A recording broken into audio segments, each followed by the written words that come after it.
Welcome to Nationals Park. It's been a rainy day, so folks are all geared up.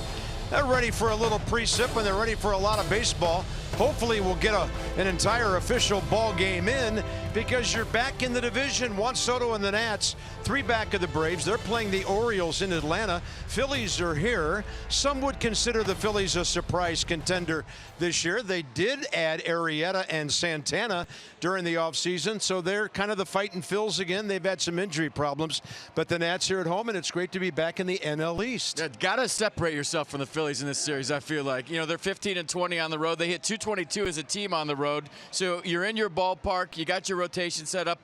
Go get them this series and win the series. Yeah, and 4 in Philadelphia next weekend. Why in the world did we just show you a shot of Juan Soto? Well, he's got a knack for game-winning RBIs, FP. Doesn't matter who he's playing or what ballpark he's in. Well, June 13th, his second home run in New York gave the Nats a 5-4 win. In Spanish, the word for clutch is oportuno. And with Juan Soto right now, it fits. He's got a million nicknames. None of them really stuck. But the guy's been nothing but clutch. That was a continuation game against the Yankees. The 2-run tater to make it 5-3. And then last night, I mean, bottom of the 8th inning, go-ahead run on first base. He's looking for a sac fly. He gets the bonus, a double in the gap. It scored everybody. Gave him a 4-2 lead. So Juan Soto's been outstanding. He's the youngest cleanup hitter since Cesar Cedeno in 1970, so he cleaned everything up last night, and he's hitting cleanup again tonight. 48 years ago. Come on, it's unbelievable what this kid's doing. Hey, Bryce came alive last night in the leadoff spot, so kind of a reversal of fortunes here as far as the lineup goes. Bryce was on base 3 times, had a big double himself, got rid of the helmet, did the hair flip, sac fly, couple of walks. So the Nats hopefully offensively getting it rolling as we enter the weekend with the Phils.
To you by PNC Bank. There's no better time to act than today. PNC, make today the day. And by your local Volkswagen dealer. Visit VWDealer.com for the Volkswagen dealer near you. Hey, where is summer? It's the second day of summer. It's rainy. It's in the 60s. Tanner Roark's going to take on the fighting Phils here. 68 degrees at the ballpark. Humidity way up there. And hopefully there's enough of a window to get a ball game in tonight. Odubel Herrera, big week at home. They took 2 out of 3 against St. Louis, so he's homered a lot lately. He's on a 4-game hitting streak with 9 hits. He's 6th in the league in hits, and he walks a lot against the Nats. Carlos Santana, the big veteran they picked up during the offseason. Their pitcher, Zach Eflin, batting 8th. We'll get everything set for you in a moment with Roark and the Phils, and the first pitch is Right on time, a strike at 7:05. At 31 years old, 6'2", 235, coming off a tough one last start. Gave up 4 earned runs on 8 hits over 4 innings against the Jays. That was an 8-6 Nats loss. So 2-seam fastball, 4-seam fastball, slider, cutter, curveball change for Tana. Opponents hitting 230 against the Nats right-hander. Big curveball drops in, and Chris Guccione, the 19-year big league veteran, calls it a strike. 1-2 to Cesar Hernandez, who's on a 6-game hitting streak. Always seems to do well against the Nats. 276 against Washington pitching. He's 4th in the league in runs, and he has an on-base percentage of .370. Guy's just a good, solid ball player, good second baseman. And against Tanner Roark, he's 8 for 29.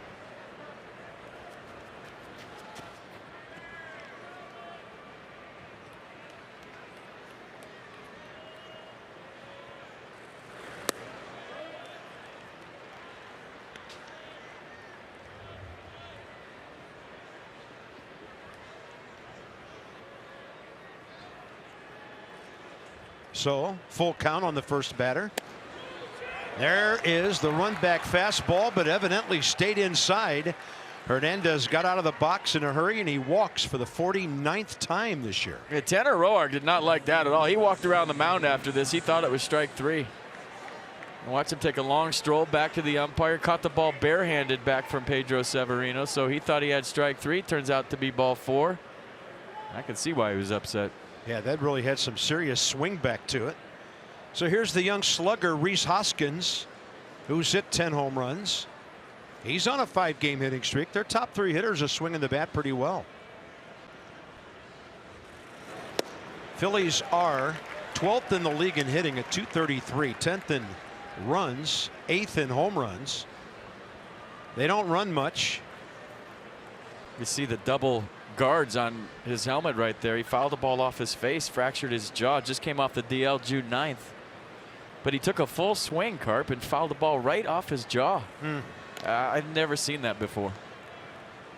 Kind of a fastball up, full hack, foul tipped it into his face.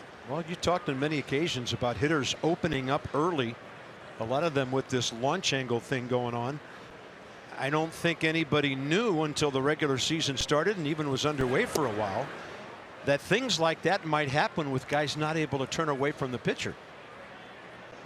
Well, he's done well since he's come off the DL June 9th. 357, 429 on base percentage, 13 RBI, and 49 plate appearances. So he's been locked in. He's hit 3 career homers against the Nats in a short time in the big leagues. 1 for 5 with a homer against Tanner, and a 1-1 pitch is way outside, and Severino does very well to block it and keep Hernandez at first.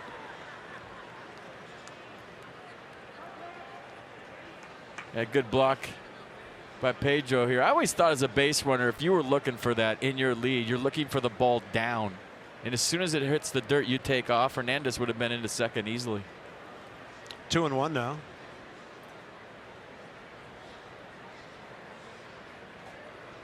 Rendon and Turner to pull on the left side. Defoe shaded up the middle. That went off the tarp, and it's 2-2. That's defense tonight behind Tanner, Soto, Taylor, Harper, the outfield. Turner, Defoe up the middle. Rendon, Murphy at the corners. Pedro Severino behind the plate. Michael A. Taylor back in center field.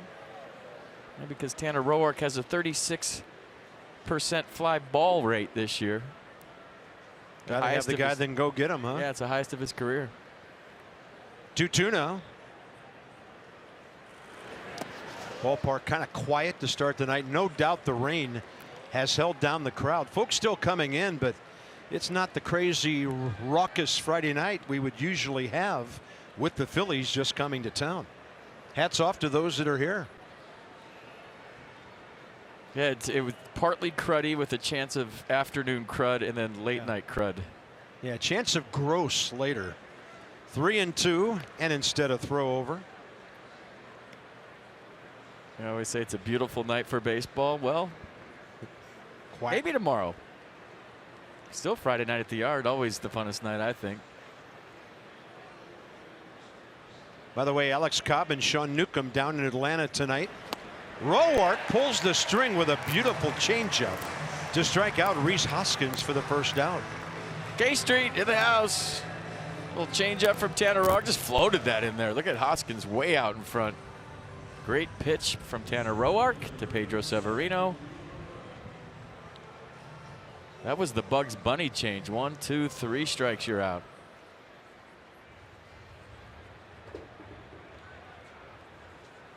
This guy's hotter than everyone. Odubel Herrera, 9 for his last 17. In his career, he's hit .419 against Roark. Yeah, Phillies were in trouble a couple of times in that series they won over St. Louis, and he rescued them with home runs. Well, he's a lot closer to the plate than I remember. Last 7 games, 13 for 31, .419, 5 home runs. And look how close. I mean, his back foot's on the line. Look at that. He's really crowding the plate. He was never this close before. They're going to set up inside, try to jam him into a ground ball, maybe. And the throw over. Count stays 1-0. If you remember Odubel Herrera walking a lot against the Nats, you remember well. Against Washington, career .268, 22 bases on balls. Turner shaded up the middle.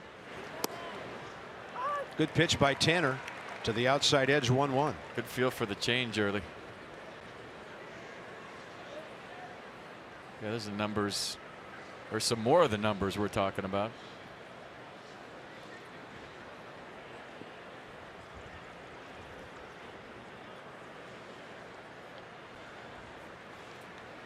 Rendon shallow in the baseline at third. And Herrera drives it the other way. Over to cut it off, Juan Soto. So the Phillies have first and second, 1 out. And Odubel Herrera now with a 5-game streak, 10 for his last 18. Got on top of this one. Looked like a slider, maybe up. You see the leg kick, and we talk about it all the time. I was talking to John Kruk earlier today, and he was saying leg kick guys, you know, they're really either locked in or not, and that's been the case with Herrera. You remember the on-base streak early in the season? He went through a slump, and now he's locked in again. Carlos Santana.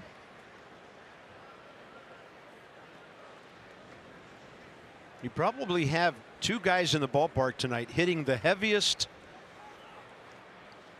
when you consider their batting average, of any guys in baseball. Santana and Harper. This guy's at .224. 11 homers, 41 batted in. Bryce, of course, at .213. His power numbers 19 and 45. So guys doing damage. And Santana walks a lot like Bryce. 52 times for him. For Harper, 55. Joey Votto's in between. Those are the top 3 guys in the league in terms of drawing the free bases.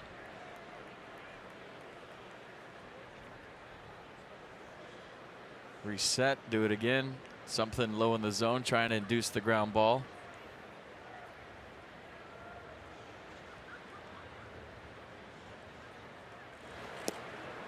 Two 2-0.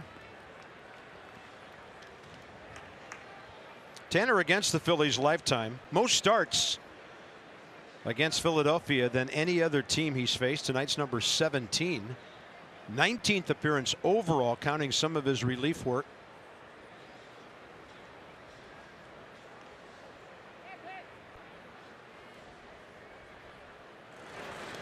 That curveball wickedly for Severino, back to the screen nearly, and now the runners move up. He's kind of spiked the curveball. It's a big miss. Free 90 feet for the Phillies. Takes the double play away. Now you got runners at second and third with 1 out. Changes the whole dynamic of the inning. Just this one wild pitch right here. Severino tried to backhand it, hit the screen. You saw the camera shake, and now instead of pitching for the ground ball, you're pitching for a pop-up or a strikeout, but you're behind 3-0.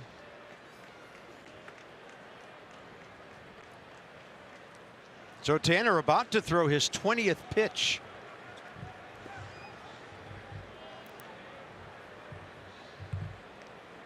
Swinging right here.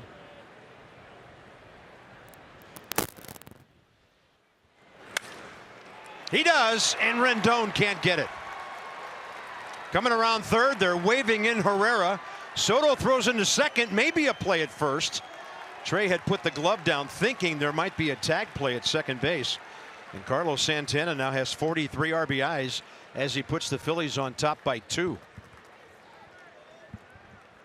Yeah, 3-0 green light all the way with runners in scoring position, so the whole thing kind of changed with the wild pitch.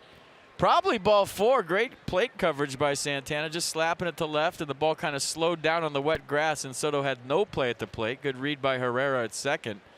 They had him at first if somebody was screaming 1-1-1. I don't know if Trey Turner heard him. So 3 of the first 4 men reaching safely. This is the right fielder, Nick Williams, and he's up there hacking.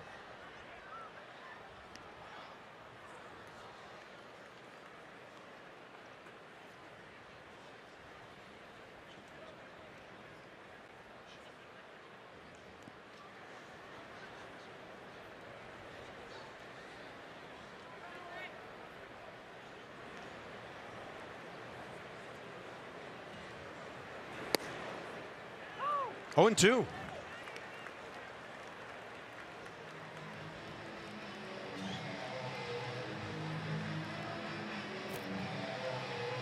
Nationals have turned 56 double plays this year.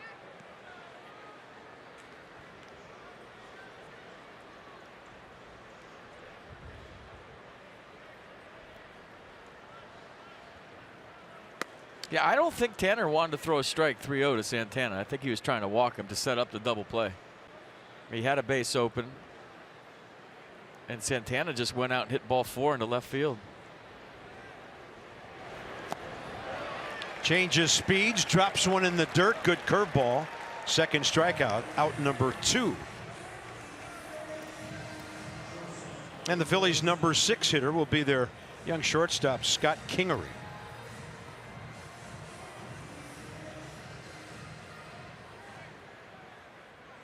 A 24-year-old rookie, second rounder just 3 years ago.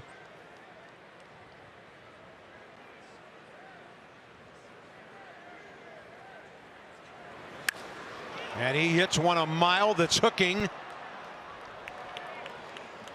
Fouled by the time it traveled 336 feet.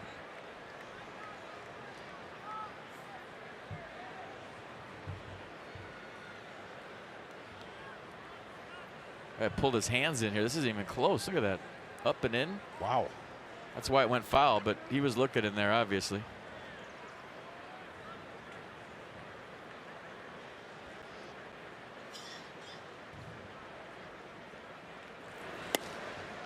'91 by him, 0-2.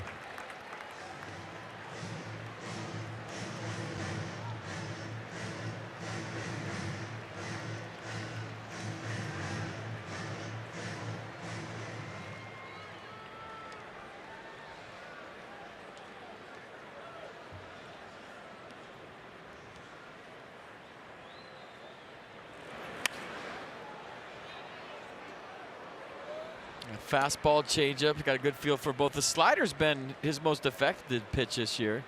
0.95 average against Tanner Roark's slider.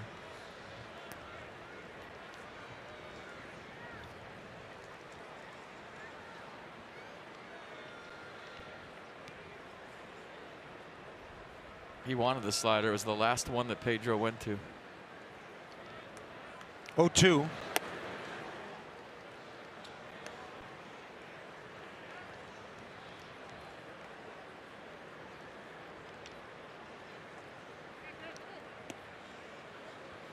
Catcher Andrew Knapp is next. They're batting their pitcher 8th tonight. And a 1-2 now to Scott Kingery.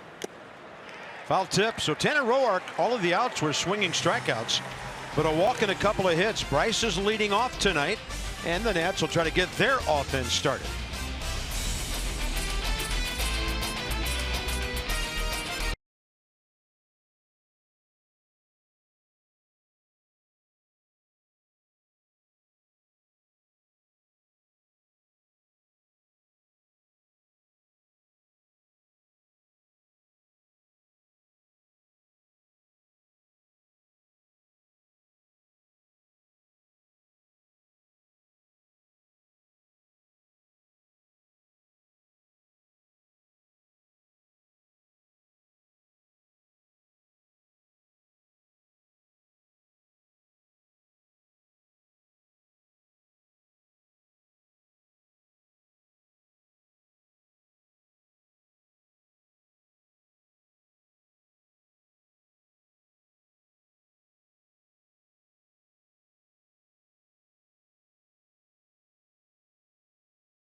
hitter last night. Walk, sac fly, walk, and a big double late, so he'll lead things off. Daniel Murphy's in the number 5 hole. Murph's always had great numbers against the Phillies, 12 and 68. The power numbers, a lot of doubles. Maybe that really gets him going. He's hit .315 career against the Phils. Harper, 22 homers, 57 RBIs against Philadelphia. First time Zach Eflin ever faces the Nats. 4-2 with a 3.42 ERA, 6.6, 215. There's the arsenal for Eflin. 4-1 winner last start on the 16th at Milwaukee. Gave up 1 run on 3 hits over 5 innings. Struck out 6 Brewers. Fastball tops out at 97, but he averages it, as you saw, around 94. None of the current Nats, at least the ones in the lineup tonight, have ever faced him. And Bryce just a couple of feet as it got to the bag from a base hit. Good idea. You see he was frustrated afterwards. I like that he squared around early. You don't have to square around late when the third baseman's playing shortstop. Just get her over there. Yeah. Good idea. Wet surface, even if they grab it.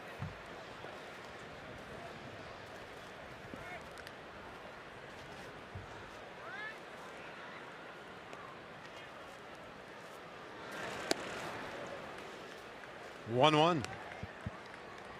The only Nat who's ever faced Eflin is in the dugout, Mark Reynolds. So all the guys getting their first look, not on tape, but live in person, at this 24-year-old righty who's 8-12 career. And he misses low. He was originally drafted by the Padres.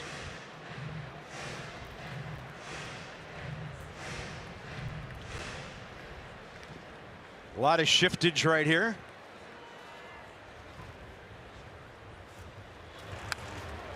Good swing.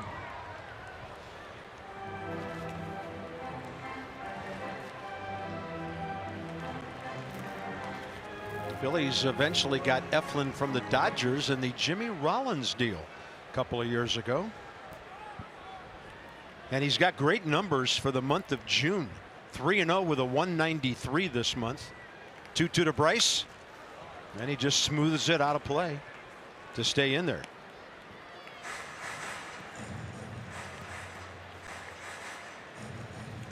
That's interesting because a lot of people feel like Bryce is pulling off the ball, trying to pull everything. He has more than his share of hits to straightaway center and to the left side of the field. Yeah, I feel like that might have been in April, though. I think most of it was early. He had an opposite field homer here against the Phillies. In fact, first time the Phillies played here this year, Bryce homered in consecutive at bats, and oh yeah, he was the leadoff hitter that night on Friday, May 4th. 7th pitch coming.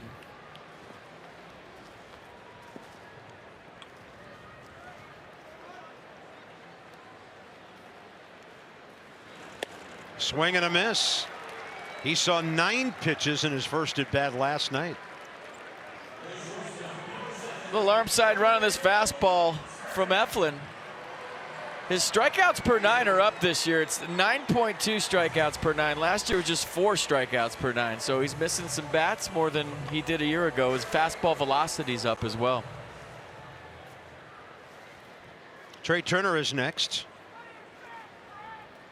Trey, 308 over the last 2 weeks.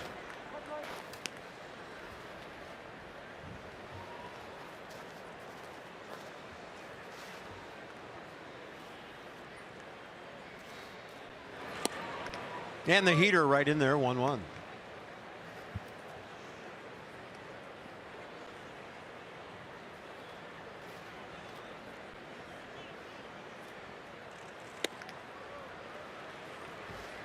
That's 93 right under the hands.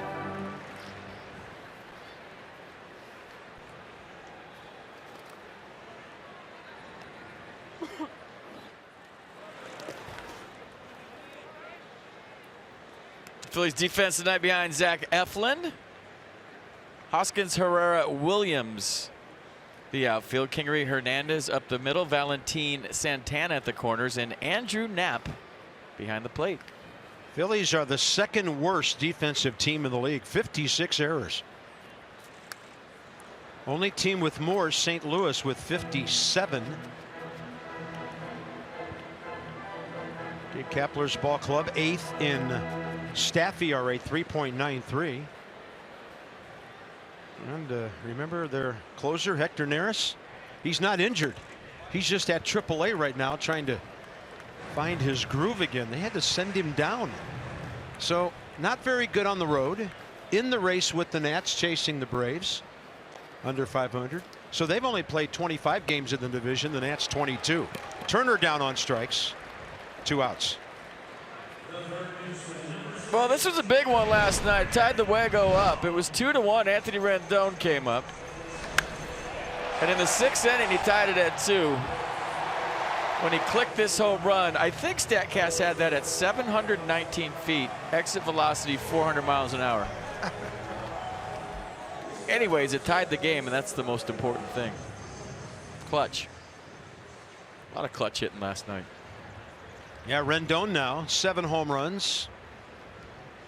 85 in his career. He's hit 9 of those against the Phillies. Inside. Let's go inside the numbers presented by PNC Bank. Make today the day. Last 2 weeks, hitting, on base, getting 2 or more hits on a regular basis. He's really stepped up the doubles.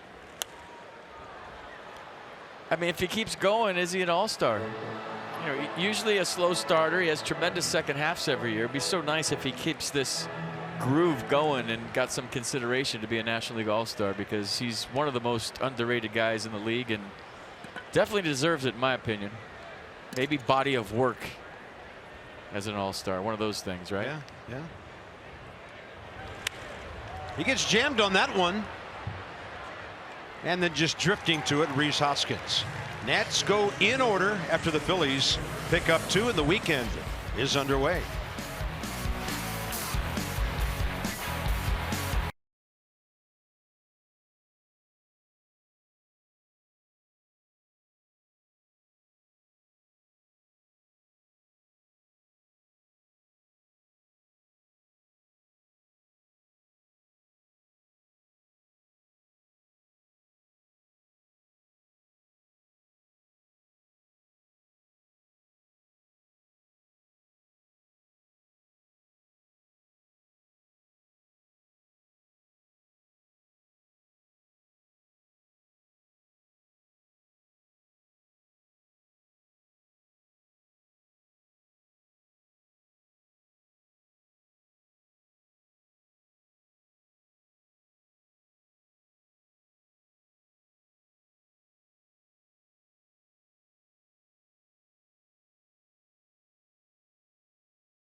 Strikeout 9 leads the whole universe in strikeouts. Hey kids, now you can look like Max if you want to with an eye patch presented by Harris Teeter.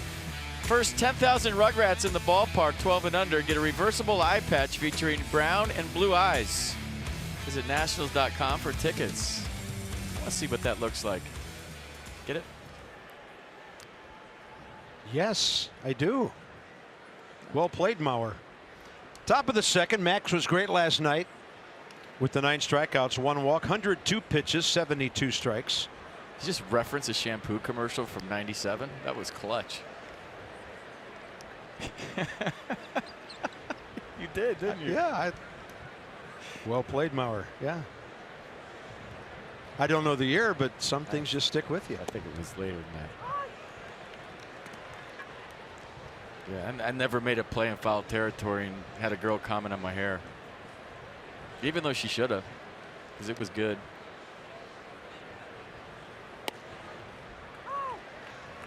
One ball and 2 strikes. A little run back on that fastball. But he got the call on the inside corner, so maybe Chris Guccione was a little picked off by that first one. You know, that was the first swing back fastball he saw. It was costly because Hernandez walked, came around to score. And a swing and a miss. Tanner's got the good off-speed stuff going. And all 4 outs have been via the swinging K so far. How about K Street getting their money's worth in Section 108 tonight, holding up the green signs? Every out Tanner's had, as Bob just said, has been via the K. You get a free shirt, you get a sign, field level seat. I think I read that promo for a month.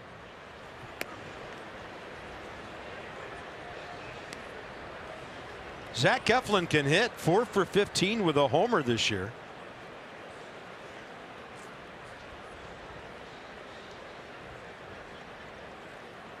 Look at that swing back. So now Guccione has seen a couple of them. 1-1.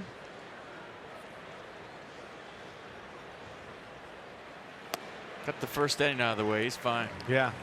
Slider a beauty. Everything's sharp tonight.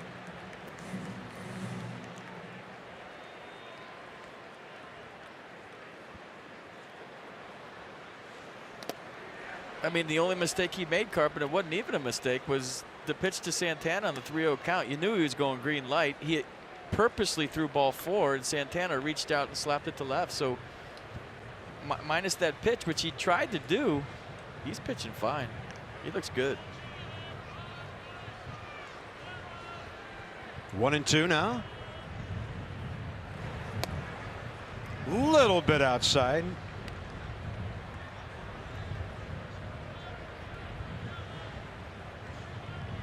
Zach Eflin, 220 career.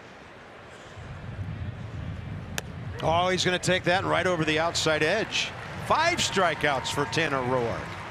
2 outs here in the second. There they are. Going nuts with their green signs. Washington area Toyota dealers help children and their families by making a donation of $44 to the Children's Inn at NIH for every strikeout by a Nats pitcher. Tanner keeps up this rate, it's going to cost Toyota $4 million tonight.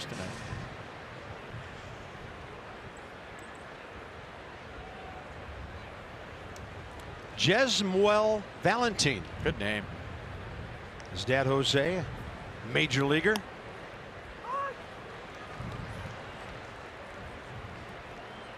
Only got 1 at bat in the series here when the Phils were visiting earlier.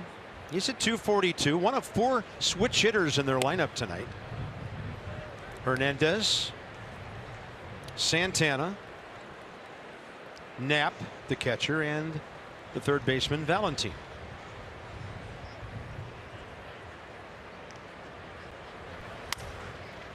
Slowed his bat down and a ground ball to Wilmer Defoe. So a good comeback inning for Tanner Roark.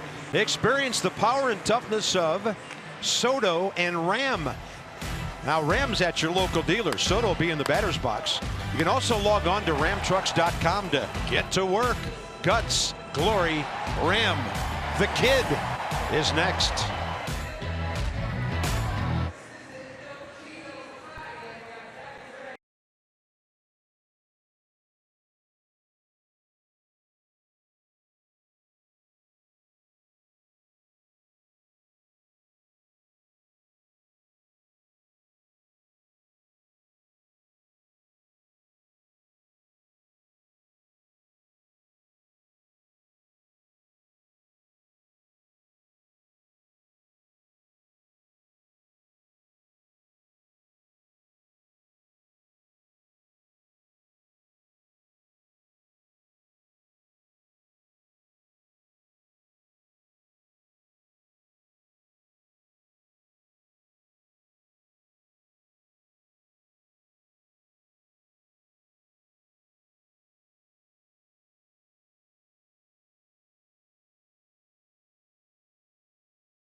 to bomb. He's hit to bomb 6 of them so far.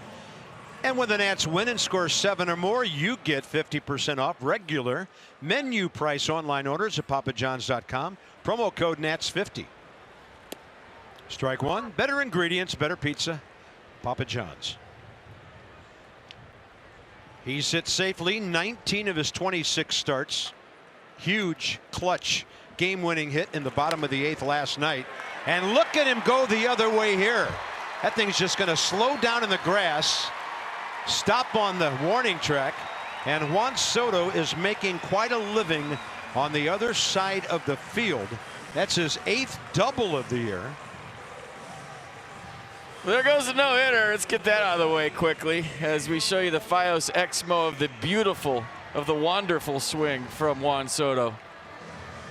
I can't get enough of this. I don't know about you at home, but seriously, it doesn't get much better than this. Look at that. Come on. That little Rodney Carew in it, actually. Exactly. Beautiful swing. What new? The 100% fiber optic network means more speed for more devices at once, and lately it means a lot of Juan Soto swings. Visit getfios.com. Here's Murphy. Daniel in 9 ball games now, 3 for 29, couple of RBIs. So he's made 2 of those hits count. 68 career runs batted in against the Philadelphia Phillies. Pretty good pinch hit last night when he lined out to right. Yeah. He was hoping for a sac fly and a game winner. They give him right center, thus working him away. 2-0.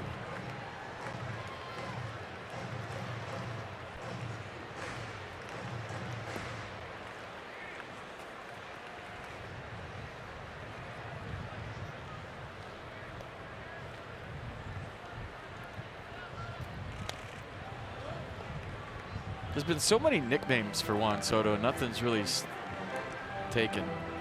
Childish Bambino after the rapper Childish Gambino. The Truth I like. I like the Truth. I like Magic Juan personally. Last 2 bats he's been nothing but the Truth. And we can handle the Truth if he keeps doing this.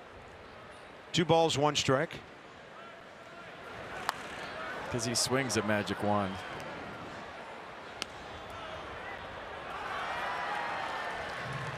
Yeah, so 6 homers, 8 doubles, 14 of his 31 hits for extra bases, and right around half of his hits have been to the other side of the field.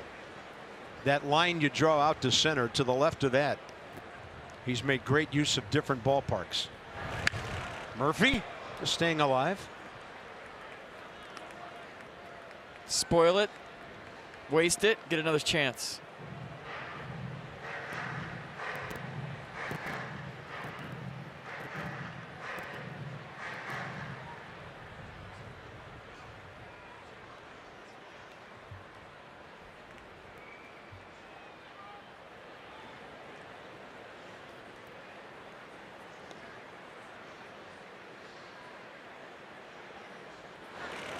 On a breaking ball down and in, Murphy strikes out.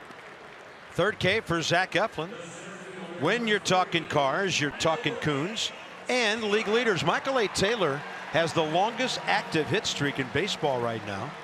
A dozen games, 17 for 39, 8 steals, translating into 7 runs scored. Howie Kendrick's streak is still alive. Hey, you never know when Howie might end the season with the longest active streak. We'd rather see him playing and hacking because he was so great for the Nats. And now you look back almost a month at what Michael A. Taylor has done. He's hit 368 over his last 26 games. So before the 1st of June, 204. Since June 1st, 425. It's the largest increase for any hitter in baseball this month. Yeah, both center fielders are locked in. Back.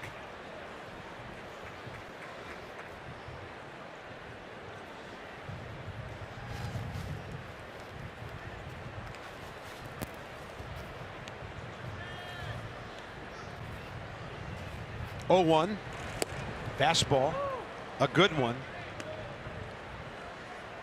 So Michael A. lately has been fouling off some pitches. He's been taking some the other way.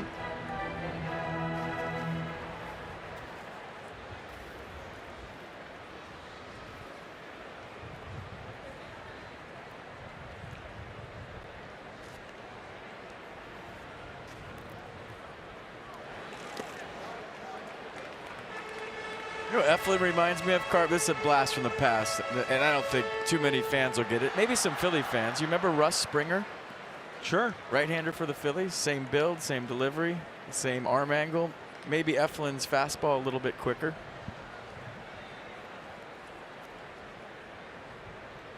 Yeah, pretty good pickup by the Phils when you look back at the Jimmy Rollins deal. There's the fastball sailing high, 2-2.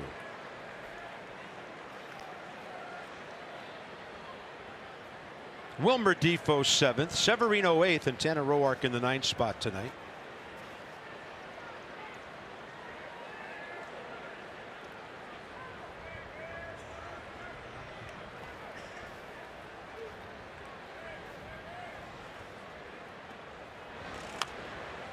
And Michael able to wait for the curveball and foul it off. Yeah, we have analytics for everything. We break down numbers, launch angles, spin rate, exit velocity, ground ball, all of them, right? They're great. It helps the game. But until you can measure confidence, and that's what Michael A. Taylor has going right now, is pure confidence. And there's no way to measure that. I mean, you can see it if you've been around the game and you can tell body language, but you know, that's everything, Carp. Yeah. And I know we talk about even physicality. He's 6'4", 225. He throws a 98-mile-an-hour. All the numbers are great, and it's cool to measure the game how we can now, and we have stuff to quantify things. But the confidence, this game at this level comes down to confidence. Well, it's everything. We're seeing a confident hitter in there right now. I mean, this is a different guy than we saw for the first 2 months. He's already spoiled a couple pitches here. And Michael A. Taylor way out ahead. Because when you're confident, Carp, you're not thinking. You know, you're feeling sexy. You got a swagger about you. You're stepping in the box, and you know that they know that you're locked in. And now all of a sudden, you're not thinking about where my hands are, what pitch is coming. You're just being an athlete. See ball, hit ball, playing baseball, and you're relaxed. And when you're relaxed, you have quick muscles, and they're relaxed too. So Mercedes-Benz, pitch number 8 coming on the AB. Getting deep. Target up means fastball. He misses up and in with it. And now Michael A. has battled to a full count.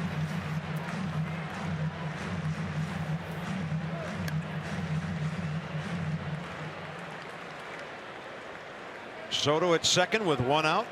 After the leadoff double, Nats down by 2 early. Timeout has been given by Chris Guccione. Larry Vanover, the crew chief, is at first base tonight. David Rackley out at second. Mark Wegner at third. So now we update the pitch cast, getting ready for offering number 9.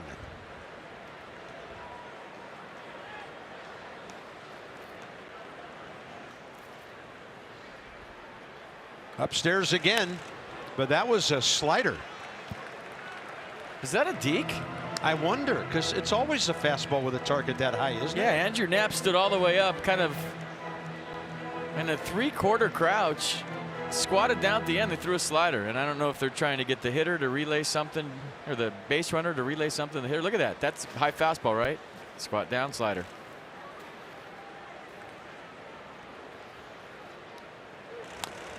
Remember the old Johnny Bench? Put the 4 fingers out with 2 strikes and then jump back in there, and they threw strike 3. Yeah, thinking they were getting an intentional walk. Similar.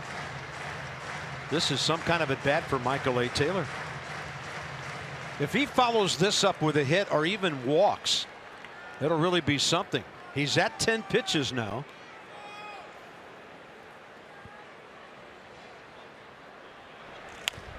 Off speed, fair ball. It gets by Valentine. So Taylor does get the hit, drives in a run, and it's a 2-1 ball game on one of the best at-bats Michael A. Taylor has had in the last couple of seasons. Hit streak at 13 games. Confidence. This whole at-bat was about confidence, staying in it, fouling off tough pitches, all the things we say about Anthony Rendon all the time. That's just beautiful. 13-pitch gem from Michael A. Taylor to put the Nats, 11-pitch, excuse me, 13-game hitting streak, getting them all mixed up. Either way, it was a beauty. And they put Diamond Dry on right before the game. And did you see that last hop? I always talk about how Diamond Dry makes the dirt bouncy. That ball hopped hard. Here's Wilmer Defoe. He has a left field idea.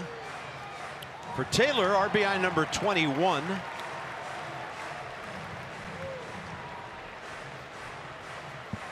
Defoe, left-handed, 258. At home, 317. Hey, why not show it to you from the left field corner? The Nats have been using that corner in this inning.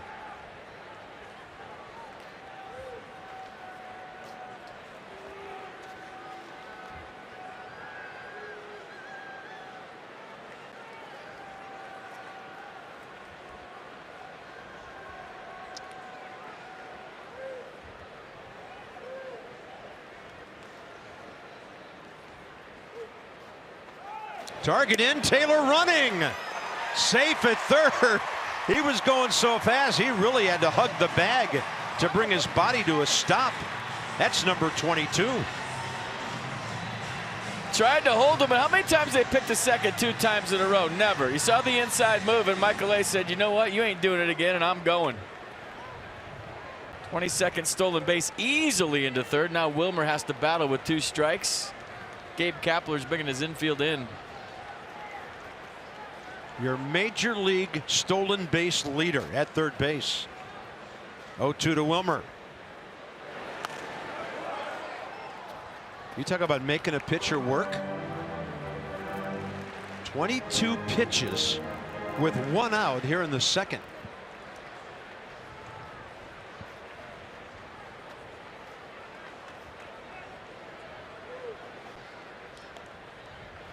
Going contact play too. Michael A. is way down the line. Defoe with some contact. Out to left. Backing up Rhys Hoskins.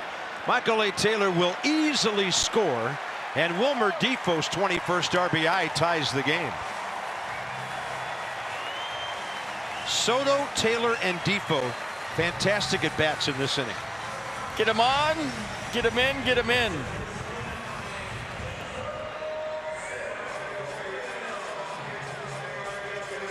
Nice answer by the Nats. Yeah, Davey Martinez, new cleanup guy, got it started. Taylor and Defoe taking care of business. Severino now tries to get it down to Tanner Roark here in the second. Good AB by Wilmer Defoe too. 2 strikes, infield in. He still got it in the air way deep enough to score Taylor. That was a quality piece of contact with 2 strikes.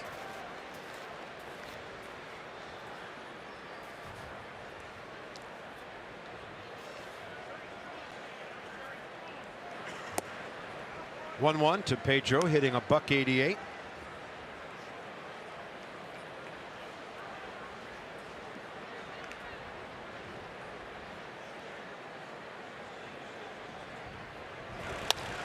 Had him reaching, and a bouncer out to Kingery. Pedro Severino got down the line well. The Nats score a couple. Soto, Taylor, Defoe, and now it's 2-2 into the third.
TV set. We're going to show you Tanner Roark's strikeouts with 4 different pitches. There's the changeup. You see how he decelerated it with the fingers? The X-Mo is just fantastic.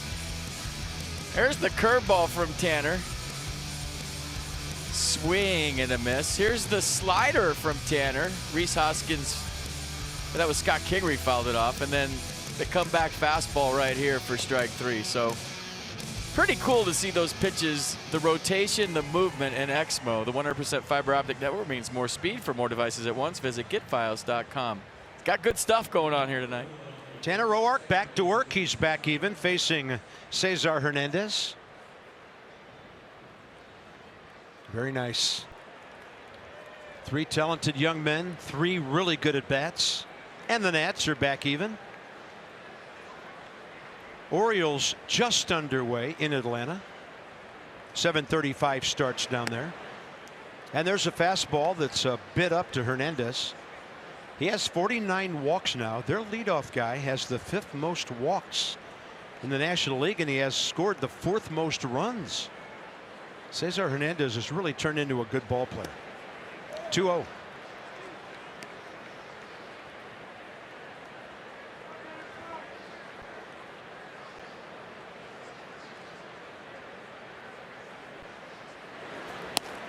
And Roark gets one in there.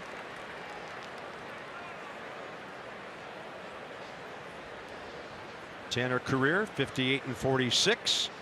Tonight's his 126th big league start. Tried to swing it back and it stayed in. 3-1.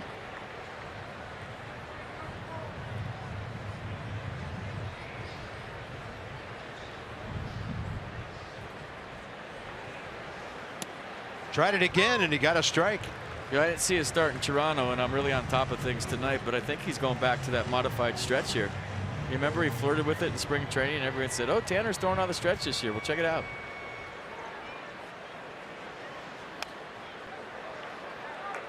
It took me 3 innings to notice it, but I didn't see if he did it in Toronto or not. I wasn't there.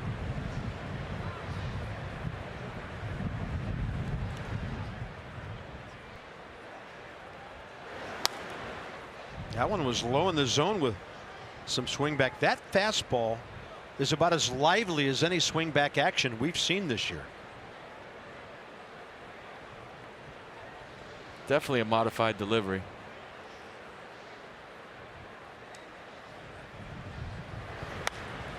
And that one hammered into right by Hernandez.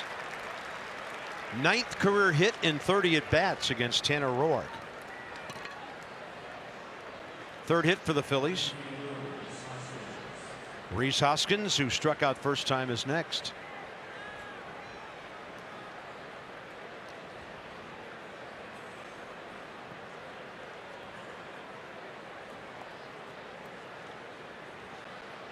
Rhys Hoskins didn't make his major league debut till August last year. He hit 11 homers and drove in 25 runs that month. Finished with 18 and 48 in 50 games.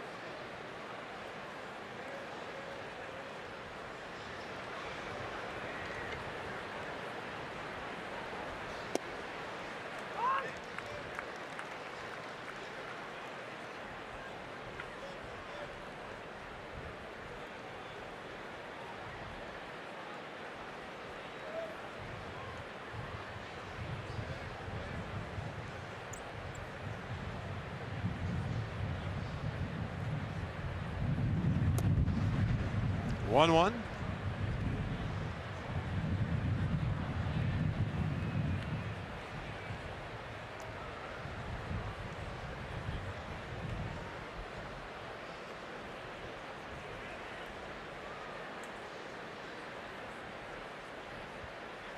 Infield and outfield to pull here. Bryce pretty straight away and right. And Tanner Roark misses by a small margin, 2-1. So Taylor a little bit off center. Soto deep.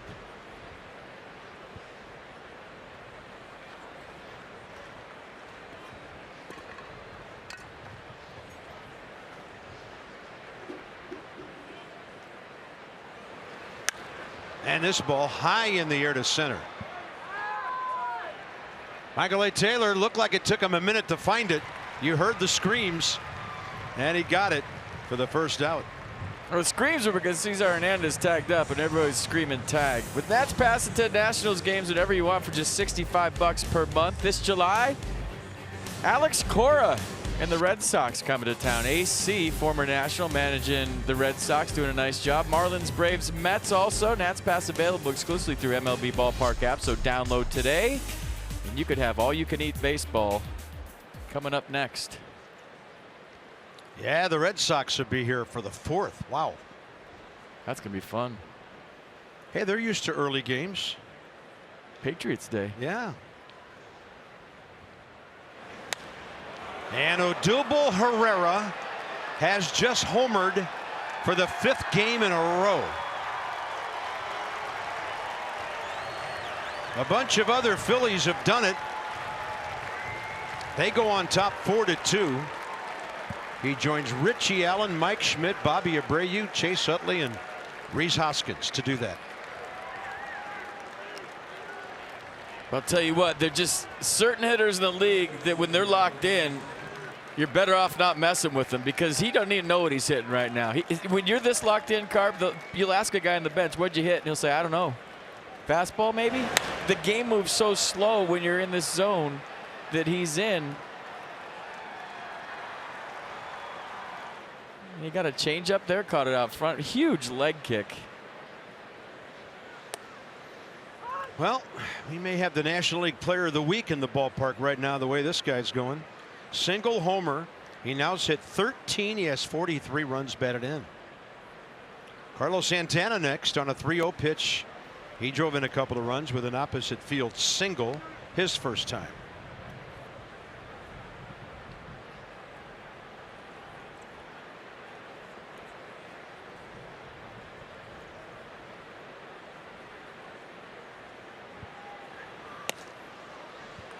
Good cutter by Tanner Roark there, really handcuffing the hitter.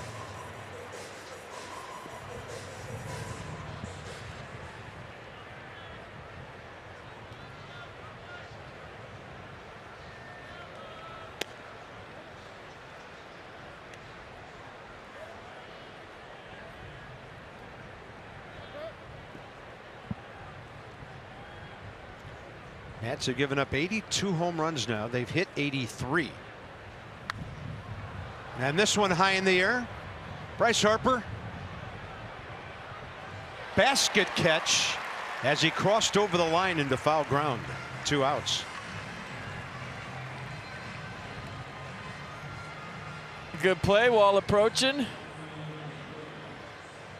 I want to say the wind blew it away from him. I knew the fence was there. 2 hands.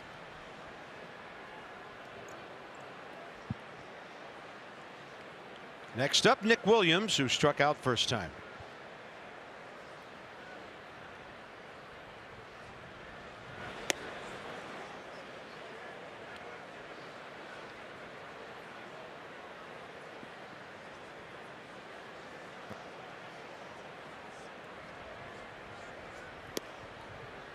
Good curve from the outside in. 1-1.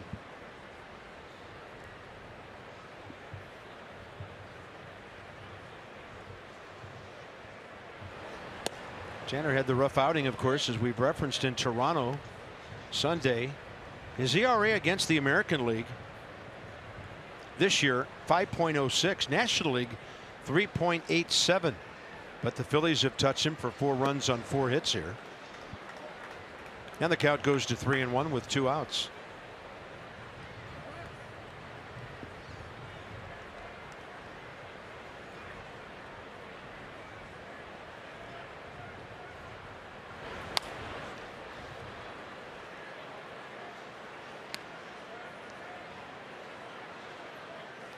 Into the 8 o'clock hour. Cool evening. Just some sprinkles since game time. First pitch was at 7:05. And the Phillies lead 4-2. They've had 2 in the first, 2 in the third. The Nats got their 2 in the even numbered inning. And now Nick Williams becomes the second Philly to walk tonight.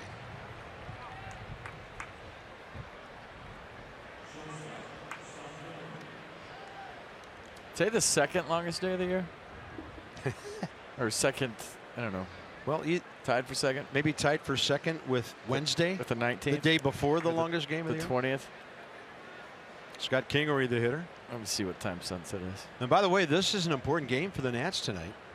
They have 2 rookie pitchers going to get through this series, with Eric Fetty tomorrow and Jeffrey Rodriguez in the Sunday night game.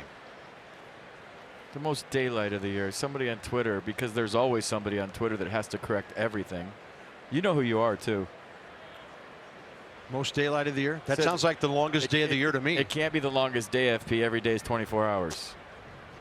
That person that's always out there on Twitter, that's waiting for one little mistake so they can pounce on you because they have nothing else to do. Oh, boy. That person. And you know who you are right now sitting at home. You know the teacher that circled everything with red, every little mistake you made? That person.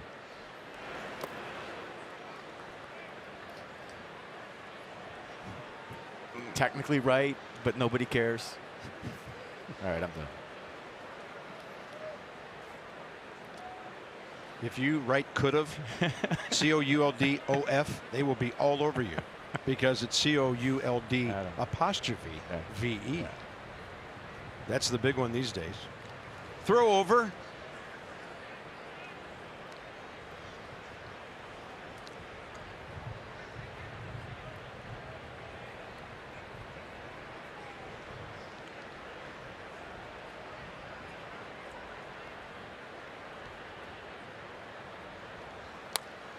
Little check swing. Our brilliant stage manager Joe Delpo just had a great observation. Wednesday wasn't the longest day of the year, it was the longest night. Last out didn't happen until 12:24 a.m. So put your atomic clock on that one. Yep. 1 ball and 2 strikes with 2 outs. A runner aboard here in the 3rd. And this one high in the air for Harper. Boy, did we get grumpy when the Phillies take a 2-run lead. It'll be Roark, Harper, and Turner next.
By Dominion National, providing innovative high-value dental and vision benefits to area employers and individuals. And if you're Juan Soto, why wouldn't you smile? You're making the game look super easy.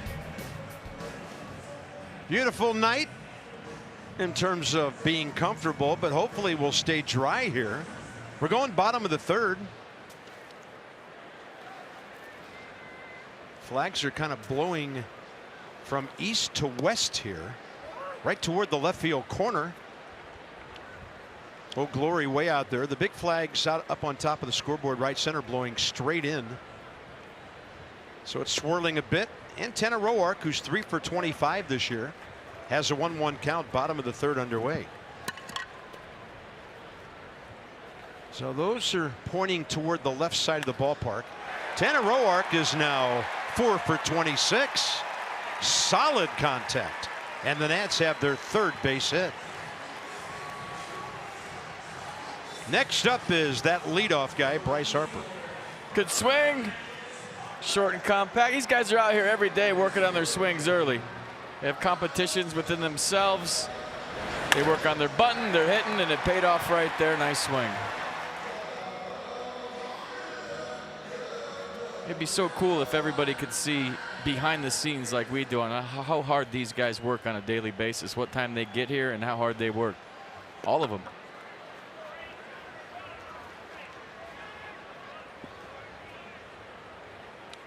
Bryce, 7 pitches first time up. Eventually struck out swinging. Chris Guccione lets everybody know when time has been called. Got out from behind the plate, waved to the pitcher.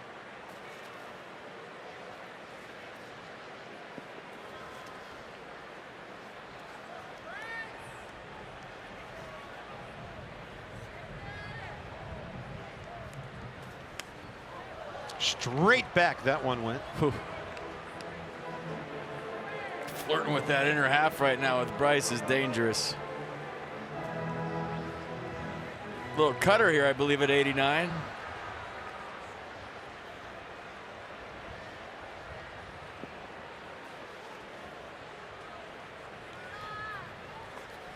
Shift on. 80 feet of room on the left side of the infield.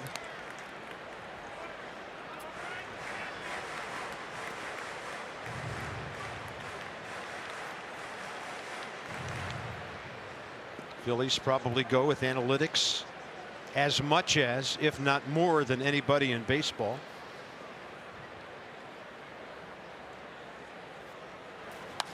And Harper will lift one to left that's playable for Rhys Hoskins. Back to first, Roark, 1 out, 3rd inning. Look ahead to the Nats' upcoming schedule. 2 with the Phillies before we go on to Tampa Bay and Philly. And it's brought to you by Sandy Spring Bank, where they help people and businesses reach their goals every day. Sandy Spring Bank, from here for 150 years. Mention the rookies. It's Fetty tomorrow night against Aaron Nola. And in the Sunday night game, Jeffrey Rodriguez against former Nat draft pick Nick Pivetta.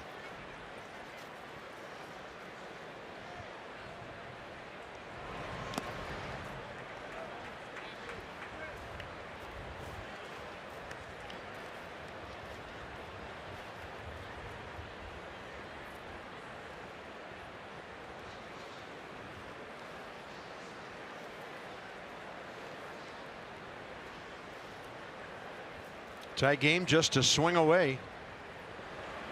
And Trey will take it inside, 2-0. He's hit 8 this year. Nissan pitch cast. Clearly in, not even close.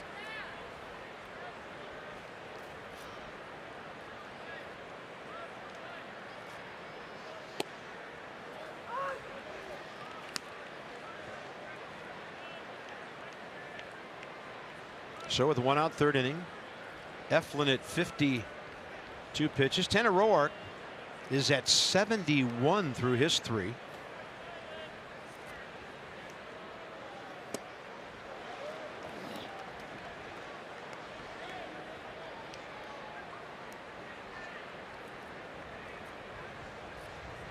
Can't wait to hit.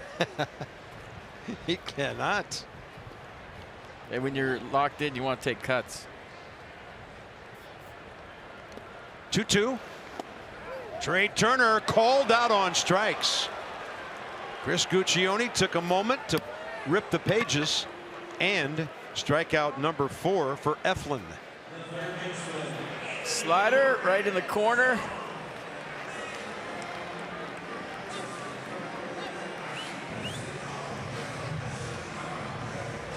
If that box was accurate, sometimes you tip your cap to the perfect pitch. That was pretty nasty.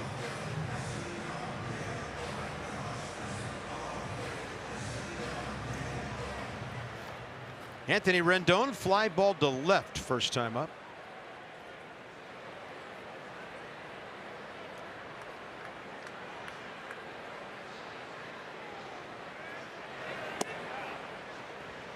Orioles and Braves have gone through 1 inning scoreless in Atlanta.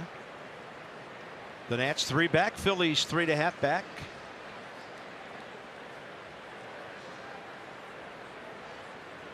Mets hosting the Dodgers tonight.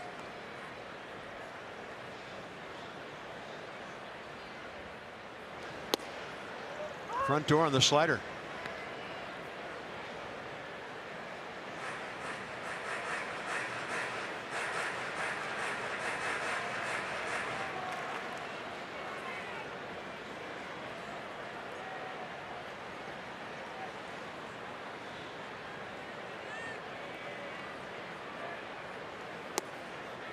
Two and one.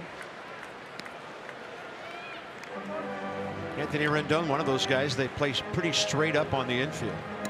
Well, there's a lot of talk about the shifts with the Phillies.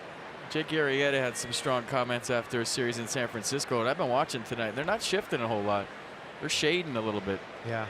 It's not drastic, and their success rate with the shift has been less than perfect. That ball has got some hooking action to it, out to center. Making the turn is Tanner Roark. Motoring over to third on an Anthony Rendon base hit. So they had him shaded toward right center. He hit it the other way, and now Soto gets a chance with 2 outs.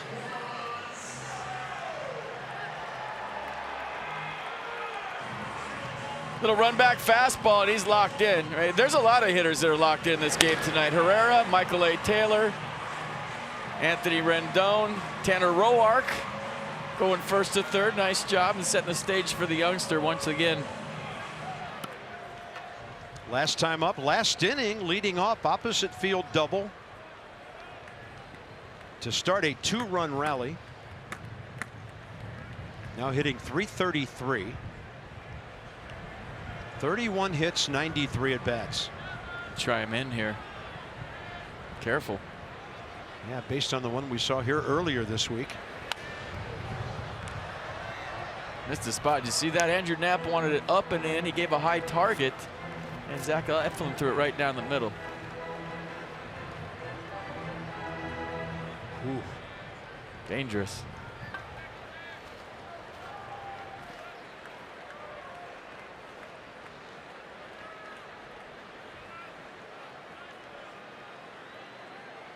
Target in. That's a breaking ball that ends up farther inside. 1-1.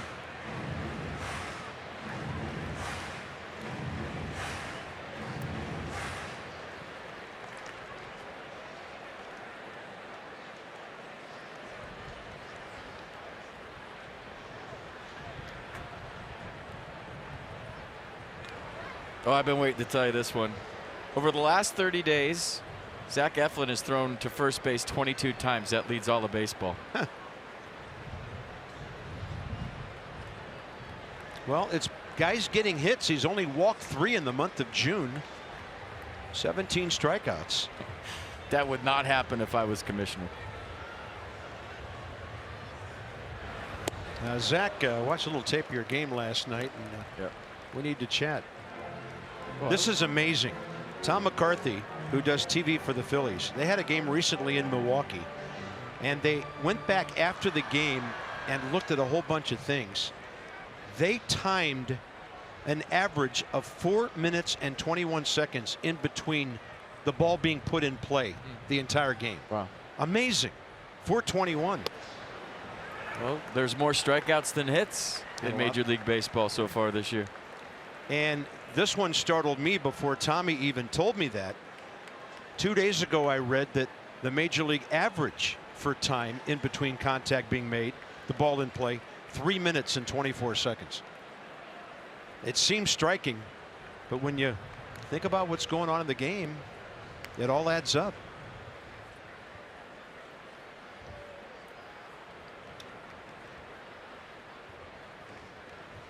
Two balls, 2 strikes, 2 on, 2 out. Nationals down by 2 here in the third. Soto has driven in 16 runs. What a take. Ball just cutting a little bit inside, 3-2. Slider, cutter. Knapp tried to frame it, didn't get the call. Eflin had a step toward his own dugout. And now Anthony Rendon will get a head start.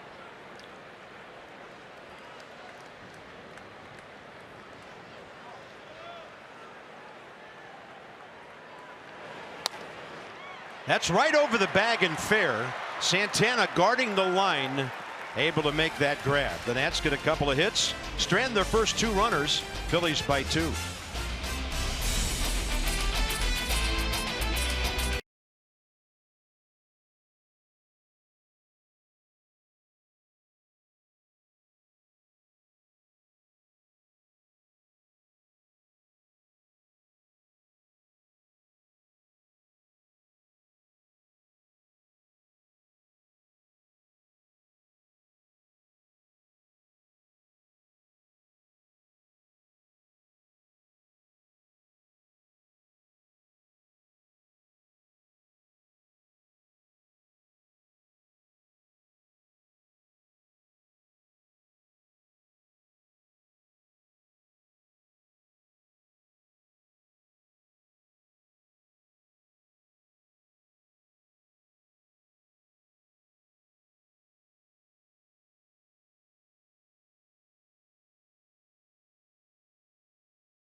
Brought to you by the all-wheel drive RAV4 Toyota. What drives you? Visit buyatoyota.com for great deals. Along the banks of the Anacostia, Friday night, cool one here in D.C. Weather holding up so far. 3 innings are in the book. And for the Phillies, 7, 8, 9 in the 4th. We got some great service men and women with us in the ballpark every night. There they are. It's our Navy Federal Credit Union Troop Recognition. Proudly serving the armed forces, veterans, and their families for over 80 years. Navy Federal Credit Union.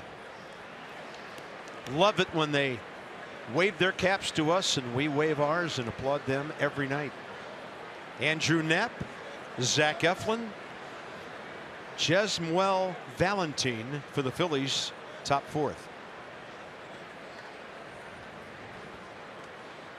Knapp struck out swinging first time.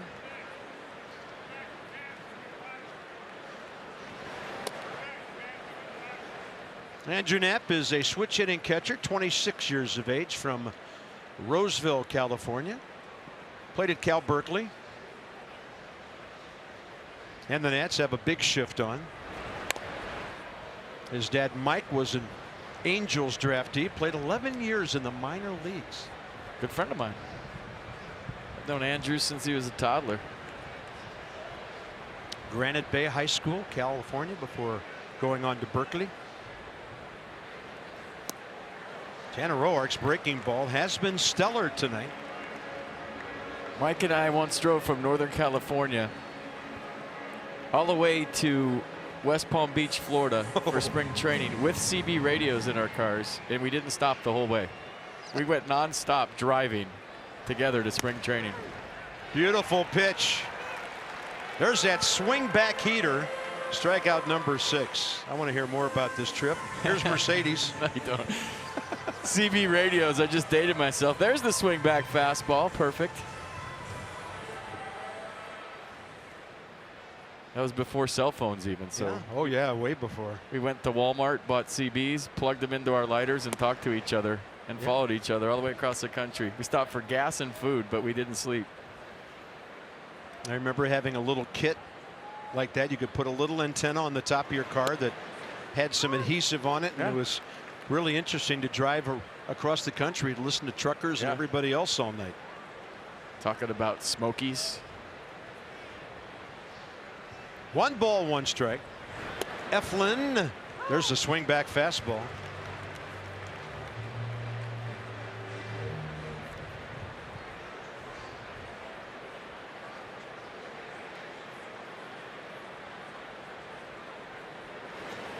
Swing and a miss.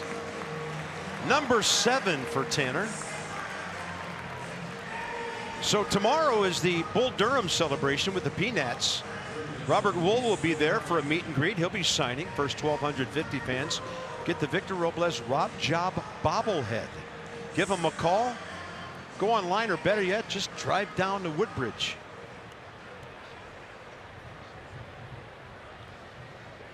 Nats will be playing here at 4 against the Phils. Here's Valentine with 2 outs, bases empty, and a ball drops in for a strike. Heard a report today that Victor Robles' recovery is coming along well.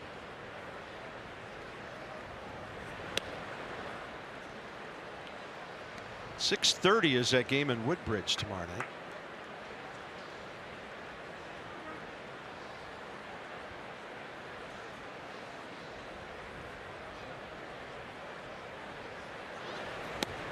Good tailing action there. 1-2 to Valentine, who bounced out to Defoe first time up.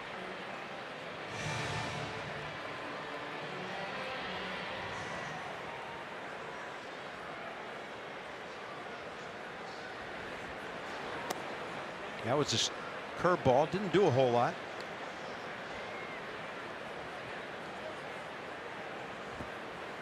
I mean, all this stuff is super sharp tonight.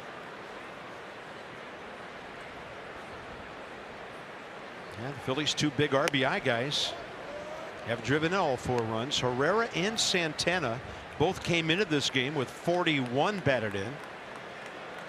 Here's the pitch cast and up and in.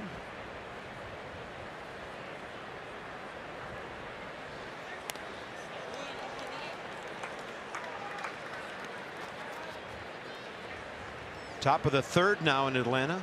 O's Braves, nothing happening on the scoreboard yet.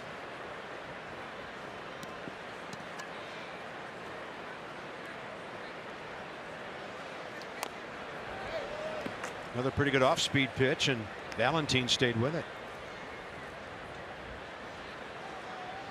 The standings.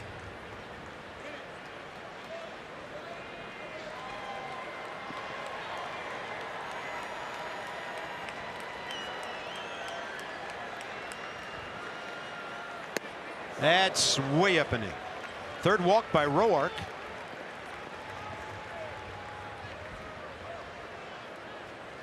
Top of the order, and a real pain for him tonight has been Cesar Hernandez, who has walked and singled, scored 2 runs, and he's now scored 50 runs on the year.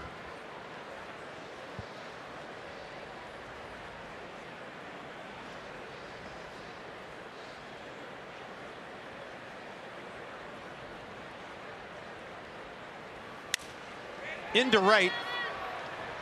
Defoe out, Harper in, and Bryce makes the call and the catch right behind Wilmer, who had peeled off. Defoe will hit behind Murphy and Taylor coming up.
Car insurance. The boys were racing tonight. Look at George. Visit geico.com. See how much you could save. It's our Geico President's Race. And they're going so fast. We're going to give you the whole thing right here. Tall Tom trying to catch up with number 1. No, sir. 11 for George. Abe has 13. Tom has 10. Teddy has 2. No wagering, please. Entertainment purposes only, as they say. And here's Daniel Murphy.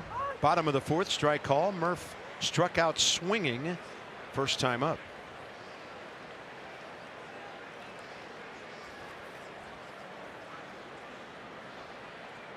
Odubel Herrera, the center fielder, way over toward left center. Huge gap right past the umpire. David Rackley out there.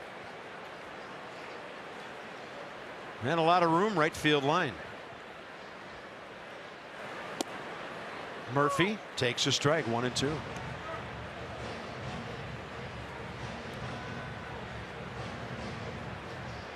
Don't think Daniel liked the call.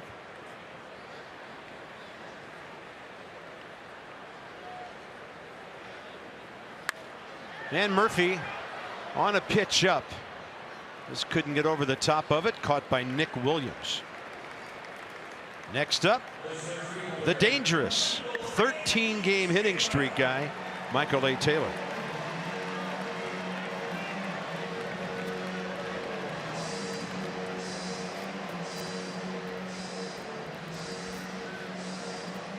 It's got to be hard for Davey Martinez right now, right? I mean, you got a game changer in the batter's box, a guy that when he gets on can steal at will. He's got pop. He plays center field better than most, if not better than all. And then you got Adam Eaton, who's a legit leadoff hitter.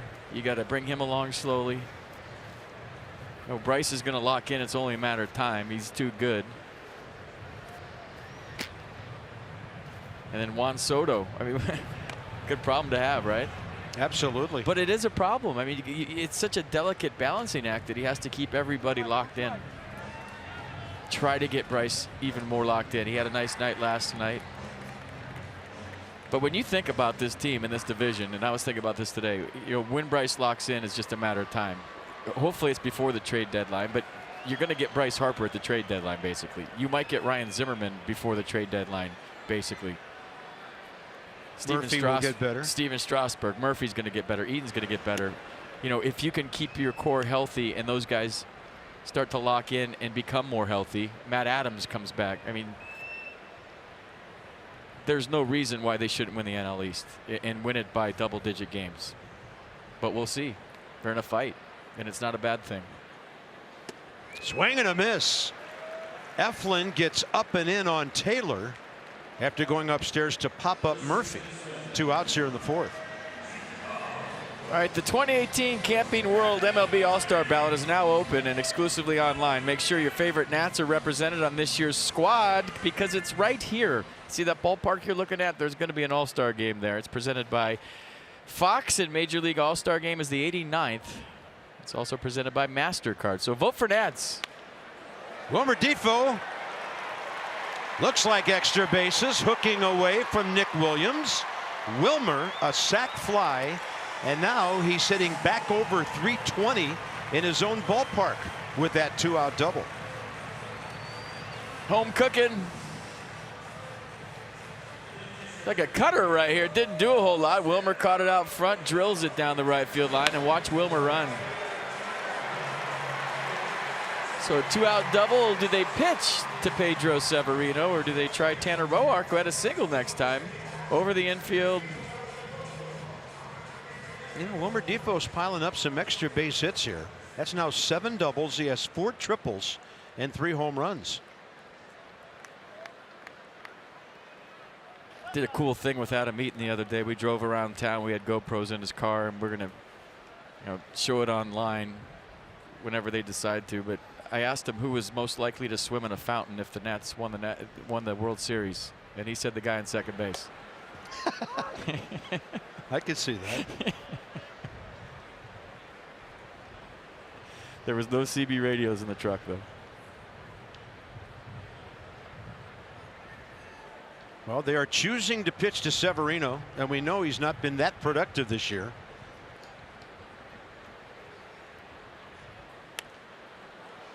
And that's going to jam him. That ball's coming down right on the mound, and it's grabbed by Santana with Valentine flashing right by. Pitcher trying to get out of Dodge. A lot of congestion. Nats are done in the fourth.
Hats off for heroes.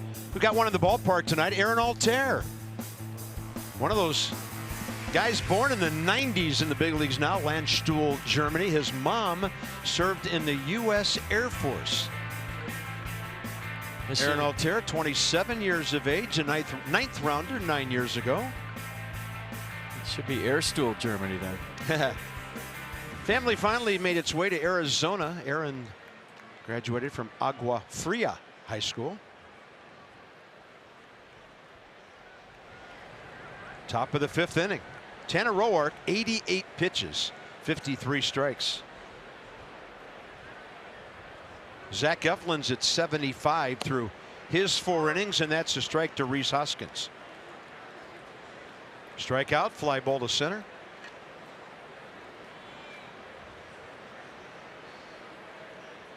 More and more shifts on right-handed batters these days.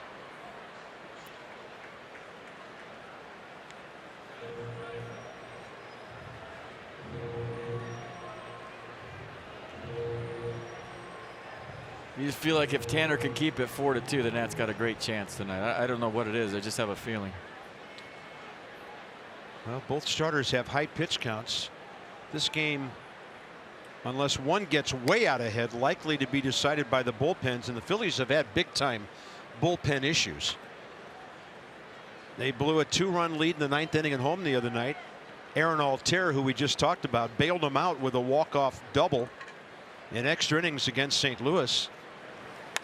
But as I mentioned, their closer to start the season, Hector Neris, is in the minor leagues. And right now they have 3 right-handers who have saves. A Dubre Ramos, Tommy Hunter, and a young guy who's throwing really well. His name is Ser Anthony Dominguez, who's 3 for 3. So we'll see how it all shakes out, but the starters don't appear to be around for more than 5, maybe 6 tonight. And now it's 1 ball, 2 strikes to Hoskins.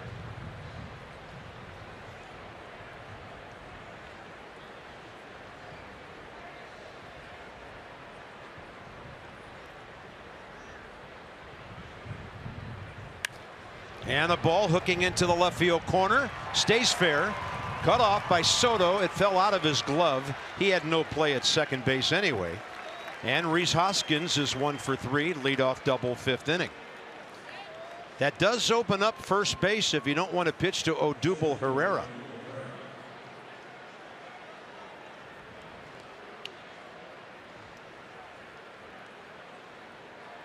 Single, 2-run homer, 2 runs scored.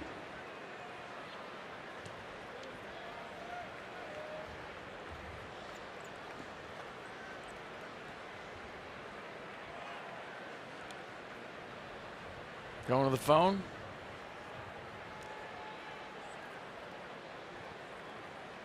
When the umpire holds up 4, that just means timeout, not intentional walk.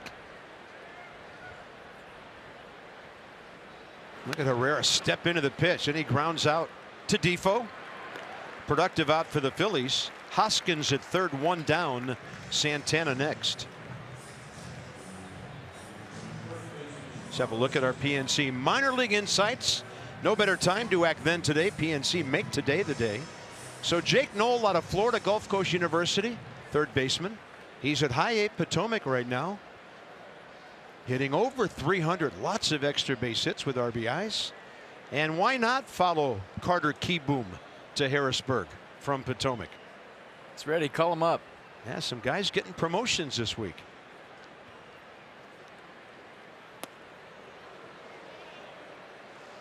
Lefty Tim Collins getting ready.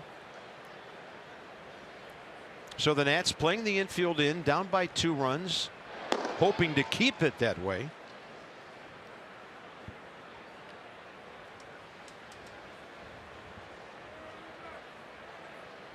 Infield kind of halfway right now. Hoskins on third base doesn't run well, so you get a little more range if you're playing in the infield. Looks like he's going contact play though. Change up away, 2-0. Meaning if he sees the ball on the ground, he's rolling. I don't think Tanner will try to fight back into this count. We'll see. Got a base. Yeah, another lefty on deck, Williams. And sometimes the hitter will chase ball 3 and get you back into the count a bit. 2-1. Yeah, you throw your pitch like it's 0-2, and if he wants to swing, he wants to swing. If not, just set up a double play.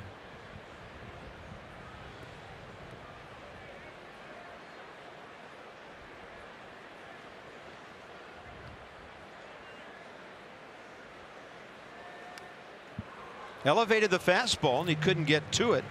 2-2.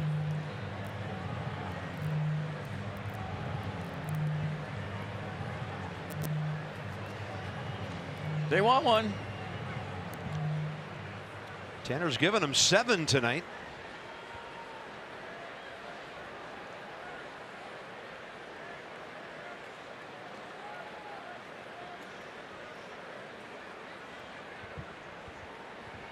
And Roark about to go into a stretch, and then time given to Santana. Santana felt something on that last swing when he got his cleat caught and fell down. He's still stretching.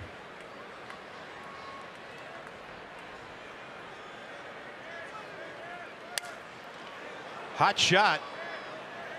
Foul ball. Murphy real close to the line. And a broken bat on that swing.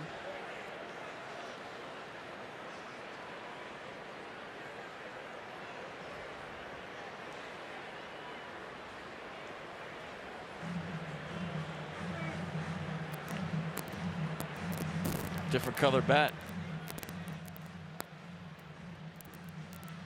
It's a 2-2 bat. Fly ball bat, huh? Phillies would be happy with that. Santana seeking his 3rd RBI of the night. Still got to make him expand here if you're Tanner. Yeah, look where the target is.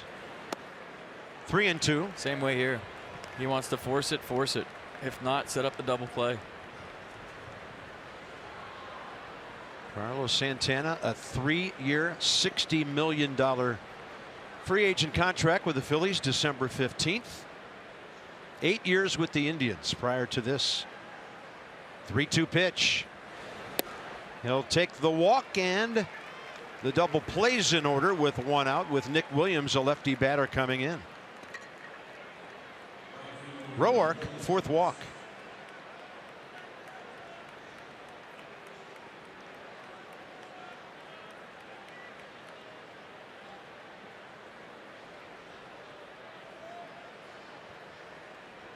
Williams, with 83 games last year for the Phillies, drove in 55 runs. So he knows what he's doing in this situation, but if you're Tanner Roark, you're trying to get him on the ground. You're trying to get that double play to get out of it, and usually Tanner goes to the changeup when he wants a ground ball. He's bounced into 2 this year, and the fastball didn't swing back enough. Ball 1. But he can run a little bit. It's got to be hit firm right at somebody. Another Philly obtained through the trade of a veteran, part of the Cole Hamels deal 3 years ago. Originally drafted by Texas. 2-0.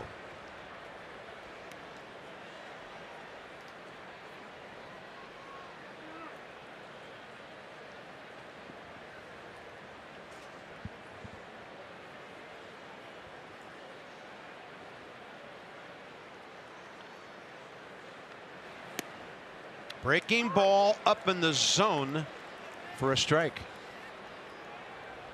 So when you have a runner on third, Carp, as a middle infielder, and you have a quick runner at the plate, check this out. Wilmer playing real shallow right there. Trey playing real shallow right there. Why? Because of the speed of the runner at home. If they're going to turn it, they got to get the ball quick and get it to one of the other guys up the middle quick. So they're cheating way in. And that's going to spoil everything with a base hit to right. Nick Williams, 22nd RBI, and the Phillies lead 5-2.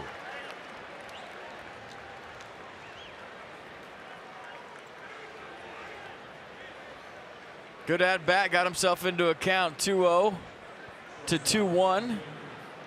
And that was the changeup, and he was looking for the grounder. Williams just did a nice job of staying through the baseball and lifting it over the infield. Phillies have made great use of their 6 hits. Still only 1 out in the inning. First and second, Scott Kingery next. Roark has retired him twice.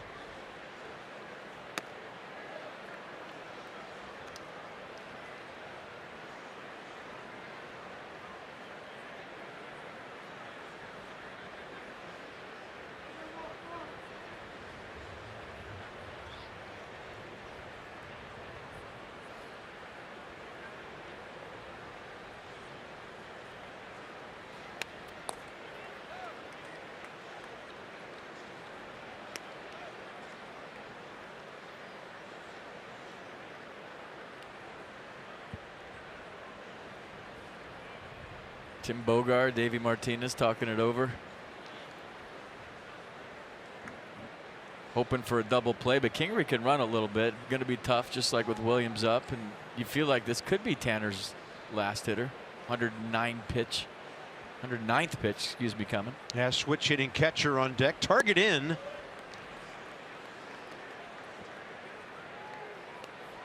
First inning, 29 pitches. Best inning was the second when he went 1-2-3 on 13 offerings. But then a 29 pitch third inning highlighted by the Herrera homer. Really put Tanner behind schedule tonight. 2 balls, 1 strike.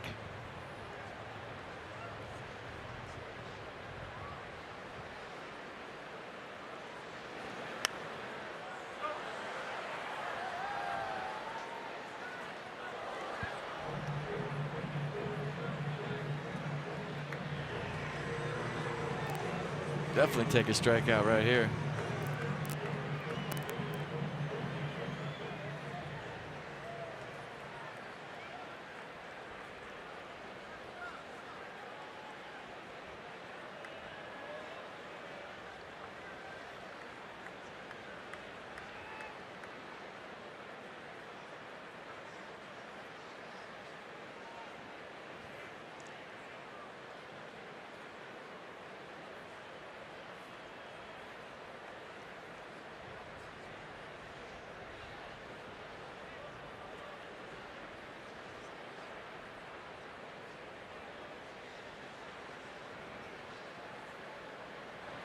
And the 2-2 way out ahead.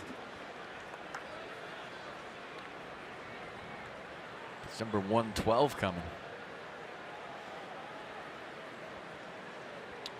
Pitcher's spot is due up first in the bottom of this inning.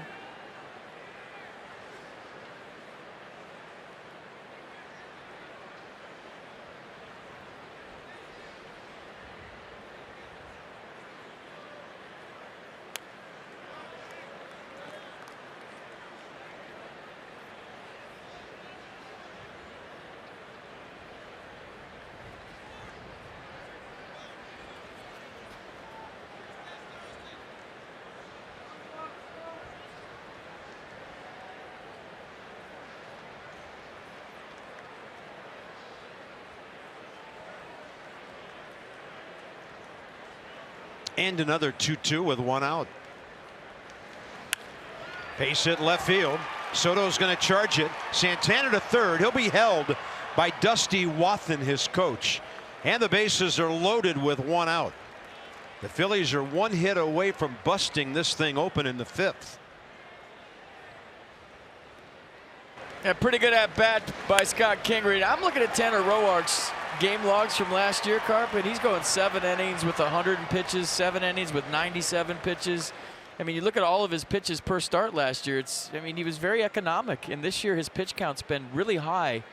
And I don't know if he's just nibbling or doesn't have the same command he had last year, but I thought his stuff coming out of the gate tonight was super sharp. It just didn't translate for him here against the Phillies. Tanner's going to go 4 1/3, give up 7 hits, 4 walks, 7 strikeouts.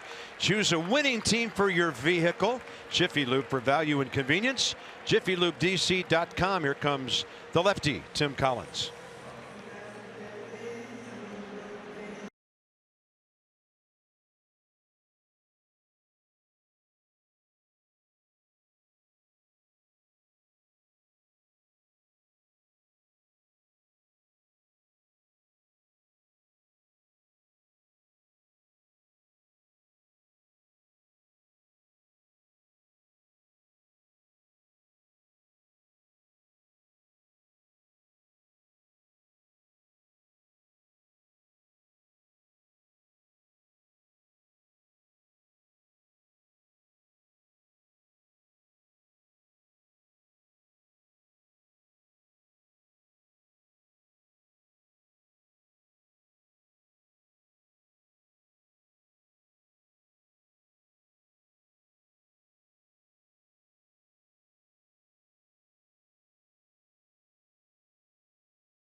In DC this summer and save 20% on your Washington Nationals tickets.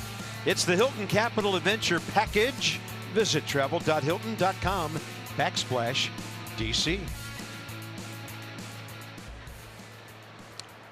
Might have been there a few times. Tanner Roark, 113 pitches, 68 strikes. And for Tim Collins, appearance number 12, 6 hits, no runs in 7 innings. Tanner Roark is responsible for 3 men on base right now, and that's a strike to Andrew Knapp, who faces the lefty for the first time. A fastball curveball change for Tim. Fastball averaging 93, throws it 66% of the time, and Tanner Roark is rooting for his bullpen buddy to get him out of this and to keep this one close.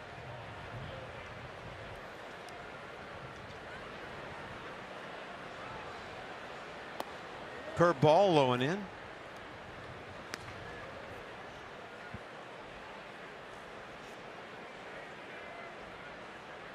Santana walked.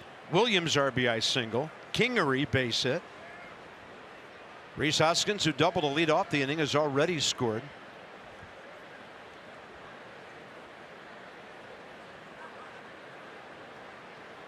Way inside and near the back foot of Andrew Knapp. 2-1. Good stop by Severino.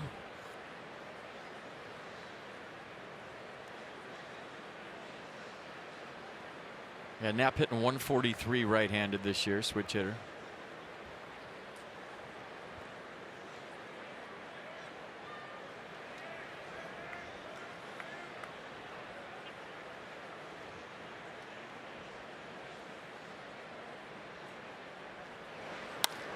And that one out into center. Santana scores. Williams, he'll be stopped. And the Phillies now have the line moving. 2 runs in this inning, and they're ahead 6-2.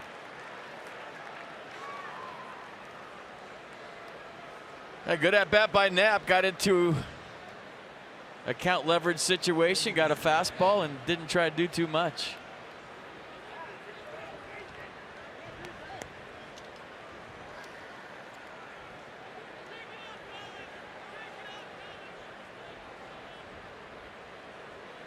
Here's the pitcher, Zach Eflin. He can go ahead and swing away.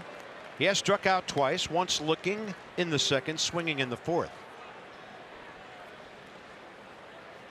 He's 4 for 17 this year with a solo home run.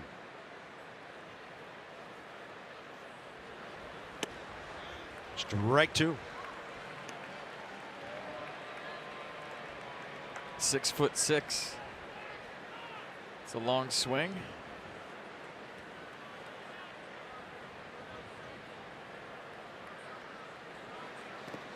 He went on a curveball in the dirt. 2 down. All right, this is the best time of the year at the ballpark besides opening day. Celebrate America's birthday with a full week of ball here in the capital. Join us at Nats Park for games against the Red Sox July 2nd through the 4th. 4th of July is the best day at the yard. Marlins 5th through the 8th. For tickets, visit nationals.com. Bob Henley sending the promo. You think he'd hold it? No. Here's Valentin. Looked like a first pitch changeup for a strike. Valentin tonight, ground ball and a walk. Only active Philly who has faced Collins before, Carlos Santana, with some Cleveland Kansas City matchups over in the American League. And that's well inside. 1-1. You get out of this with just 2, it's doable. And anything more is going to be real rough.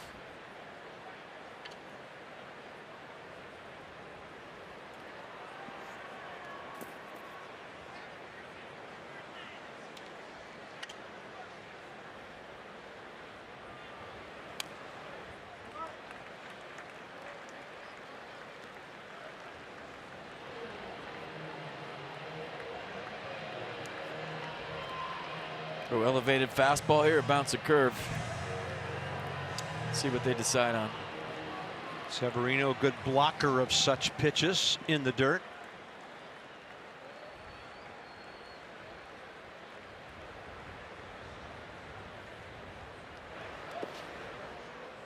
Two. Good block. Called it.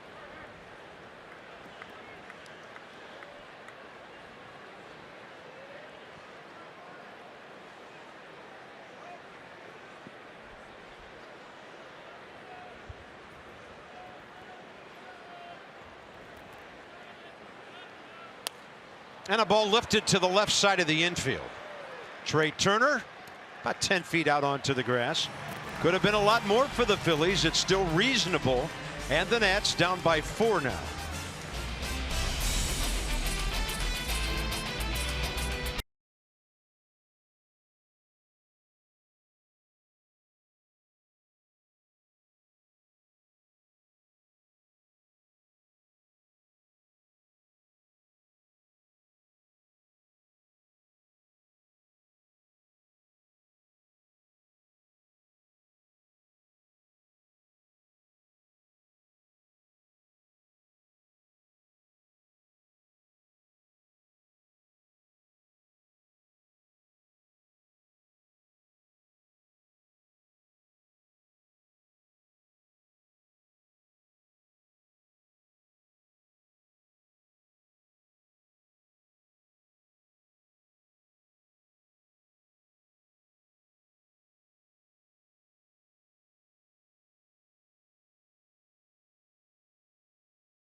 Authority of the Washington Nationals and may not be reproduced or retransmitted in any form. And the accounts and descriptions of this game may not be disseminated without the express written consent of the Washington Nationals. From behind home plate, slightly over toward the first base side. Cool night in D.C. Small thing, but it's a big thing. Tanner Roark waiting for Tim Collins coming off the mound. He didn't give up a big inning or many of Tanner's runs, so he stayed in the dugout, gave props to the reliever, and then went in the clubhouse. That's a good teammate, folks. Little things like that go a long way in the clubhouse. And Collins will be done after retiring 2 of his 3 batters. Bryant Goodwin in the pitcher spot will lead off, bottom of the 5th. Goodwin looking for that first pinch hit in this role. Bryant's 0 for 10. It's called being a true pro.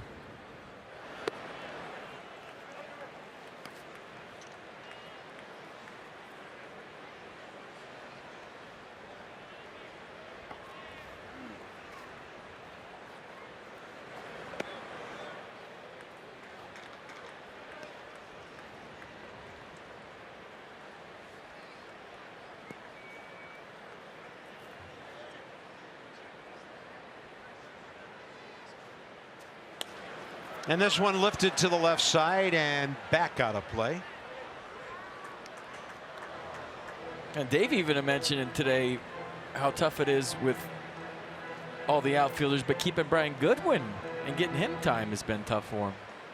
Remember, this guy was a huge contributor last season. He kept one of the guys that kept the Nats afloat with a lot of injuries. 13 home runs. Yeah, I remember him really coming alive on the West Coast trip when the Nats played in San Francisco and then Oakland. It's a good player. Did a lot of damage out there and took that through most of the second half. 3 balls, 1 strike.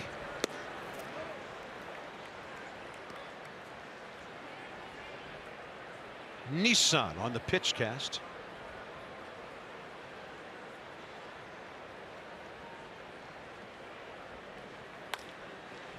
Two hopper right at Hernandez.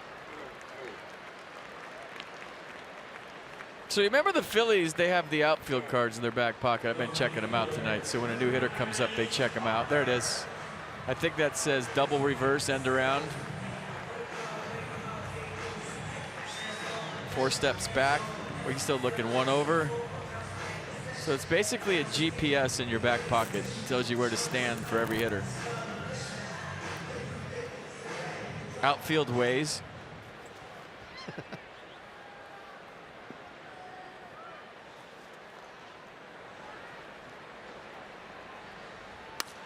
Look at that. Bryce Harper, he's going to have to hustle to get to second. Hoskins over to cover it. 1 hop throw, it's offline, and Bryce Harper uses a big open part of the field for a double here in the 5th inning.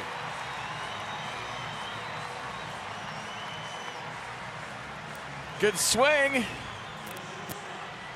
Letting the ball travel, going the other way, staying on it. Good balance throughout the swing, and the card didn't have anybody standing there. So a 1-out double here in the 5th for Bryce Harper. That thing's banging him in the nose. That face guard, as much as it protects you while you're hitting, it's gotta hurt when you're running. Did you see that? How it's flopping all over the place? That's why he flipped the helmet off. It's not to look cool, it's because that face guard's shaking while he's running. Well, let's see how important it was for the Nats to hold the Phillies to 2 in the top of this inning. Almost hit Trey Turner, that one up and in. Watch the face guard while he's running, Carp. Kind of hitting him in the eye and then just all over the place. Like, forget that. I don't need that noise.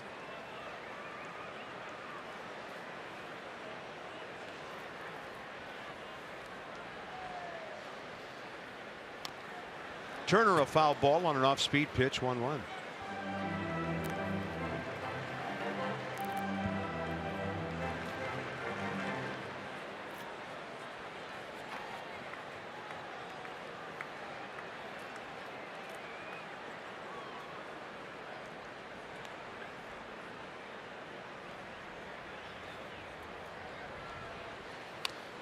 You know, it's a little thing, but it's a big thing, Carp. The balance has been good. He's staying in his zone. He's not chasing.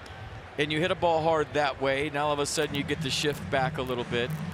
Maybe you do that another time, they start coming in, and that's when you get the damage, right?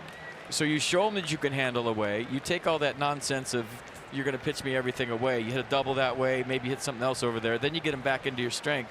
Now you shoot them out of the yard and do some damage. So that's part of the process right now. That was a great at-bat. Target into Turner. They're pounding him inside right now, and that one is elevated. 2 balls, 2 strikes. Trey struck out twice against Eflin tonight, swinging in the first, taking in the third, when the right-hander just put a perfect slider in the lower outside corner of the strike zone.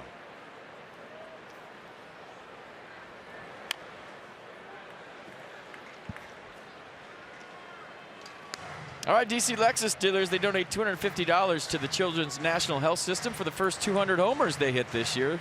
Lexus, experience amazing. See what you're trying to do.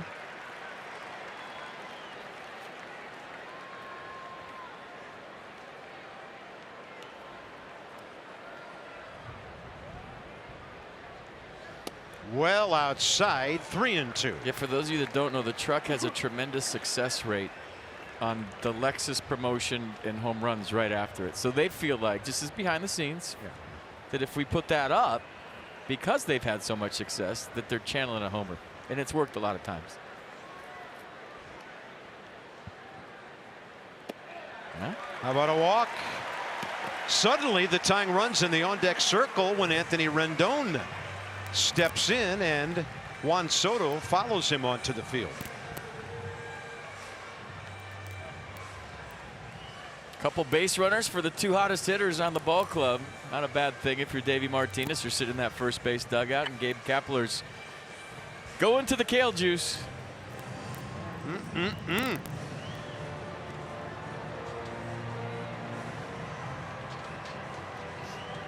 Love to have a split screen of Gabe Kapler and Jim Leland side by side watching a ball game. How things have changed. One guy's smoking a heater, the other guy drinking some sort of green juice. A whole new world. It is. Game's changed. Rendon, fly ball to left, base hit to left. And that's one of their 3 lefties, Austin Davis, getting up. For Juan Soto, maybe? Better hurry. You would think. And right now, their starter, who's been given 6 runs with which to work, is trying to battle his way through 5 innings to even qualify for a win.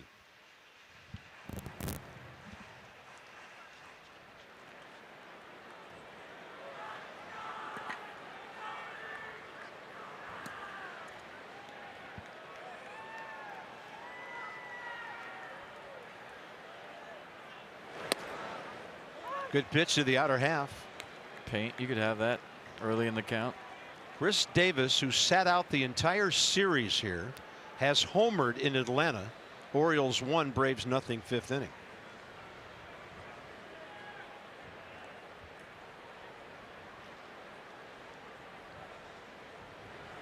Inside, he keeps trying the righties in there. And he fell behind Turner. Now he's behind Rendon.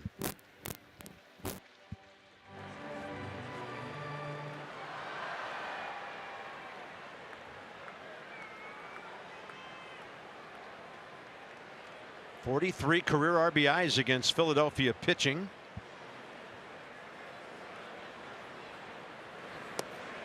Three and 1 with Soto on deck.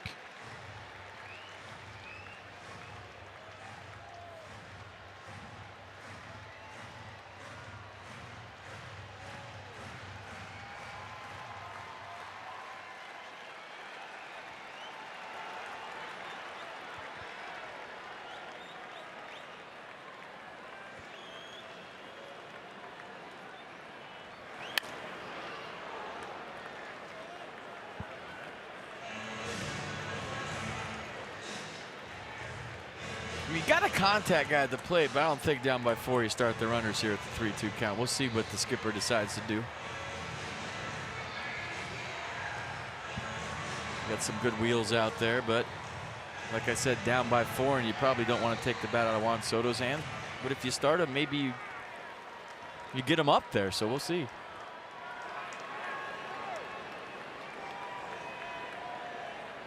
On a 3-2 count. A quick early break by Bryce forces the step off.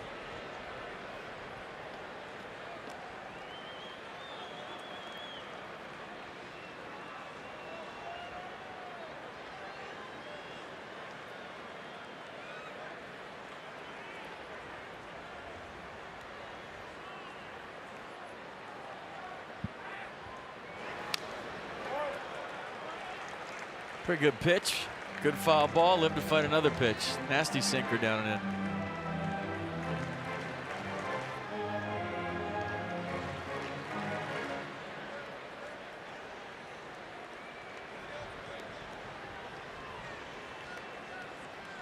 Waiting for a big hit here in the middle of the ball game to change the complexion of the evening.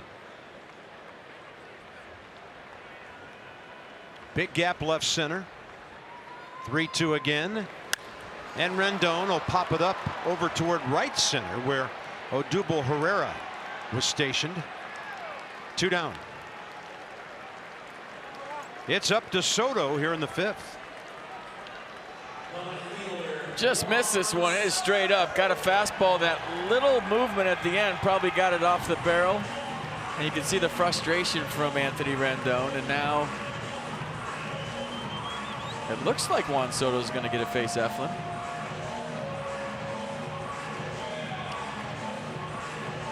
Yeah, you'd think the skipper would have a pretty unhappy pitcher on his hands if he took him out 1 win or 1 out short of a possible win. Yeah, by force, not the tying run. Good call. Yeah, it would have been interesting had Rendon reached. I mean, he's done stranger things. That is true. That's a busted bat out into center Kingery. And the Nats have left 5 base runners, and through 5 the Phillies lead 6-2.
Michael A. Taylor has increased his hitting streak to 13 games tonight.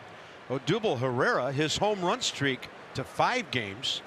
And Tanner, 4 1/3, 6 earned runs. Tim Collins kept it from further damage. And now Matt Grace, top of the 6th and top of the order for the Phillies, where Cesar Hernandez will turn around to the right side. Choose a winning team for your vehicle. Jiffy Lube, for value and convenience. JiffyLubeDC.com.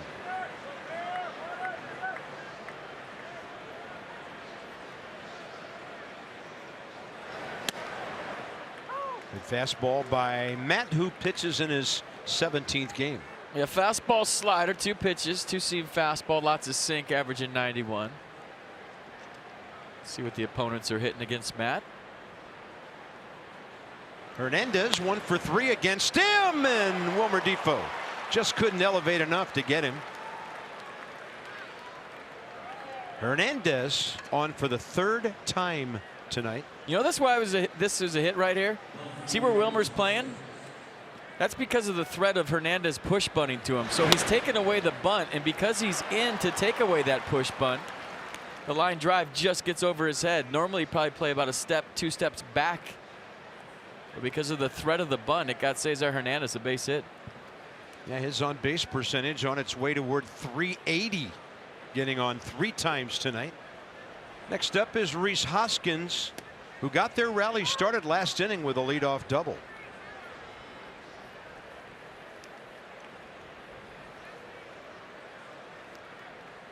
You never think of second baseman taking away a bunt, but if a guy like Adam Eaton brings one with him, or Trey Turner pushes one, Cesar Hernandez as a second baseman, you got to cheat in to be able to get to that bunt and flip it to first base.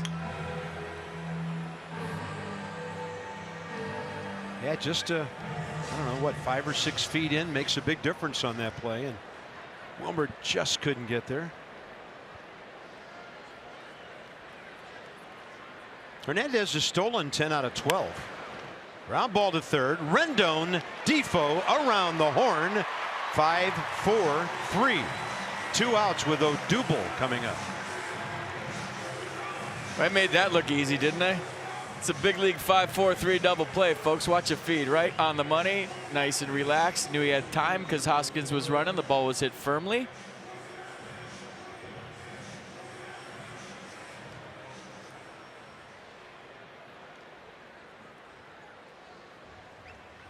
Odubel Herrera and Matt Grace for the first time.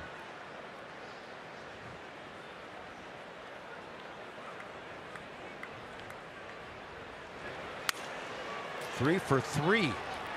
His hitting streak went up to 5 games tonight, but even more impressive than that, he is now 12 for his last 21. If you're a leg kick guy, you go through streaks where you just pick it up, put it down, you don't think about a whole lot. I mean, how many times has he faced Matt Grace out of the stretch? How does he know when to time this leg kick? But he does, even though the bat broke. Look how big the kick is. Wow. And he timed it perfectly. You know, a lot of times you get a reliever and he's thrown out of the stretch, you take one with your leg kick to time him up to see, okay, what's his delivery like? But when you're in the zone, like this guy is, you don't think about anything. You just kick and swing and the ball's going somewhere hard. Here's Santana, 1 for 2 with a 2-run double and a walk. He hits one long to right. Harper can watch it fly out of here, and the Phillies lead 8-2. Santana 4 RBIs tonight.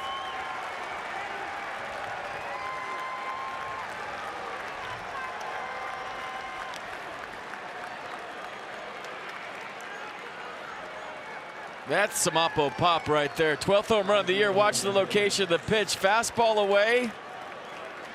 Right around the belt, and Santana got all this. And you can't hit a ball the other way better than this right-handed. 103 miles an hour.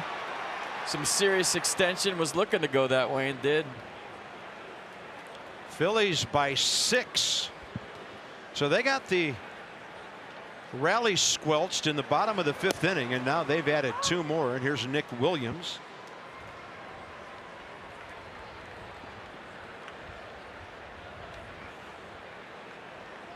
The Nats have now given up as many home runs this year as they've hit, 83.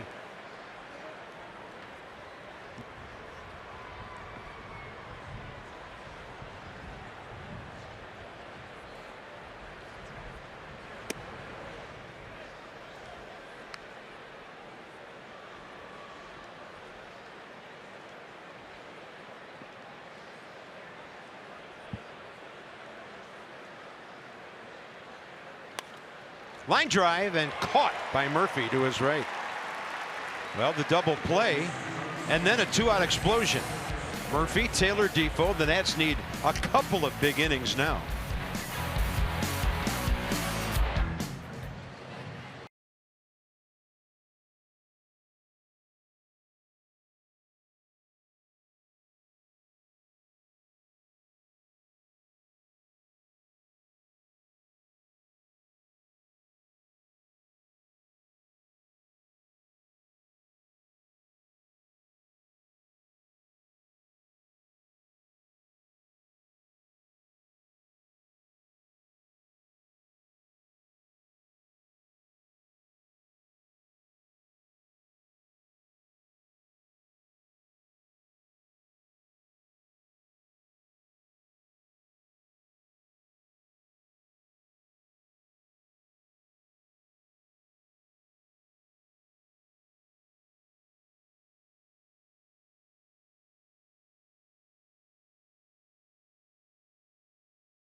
6.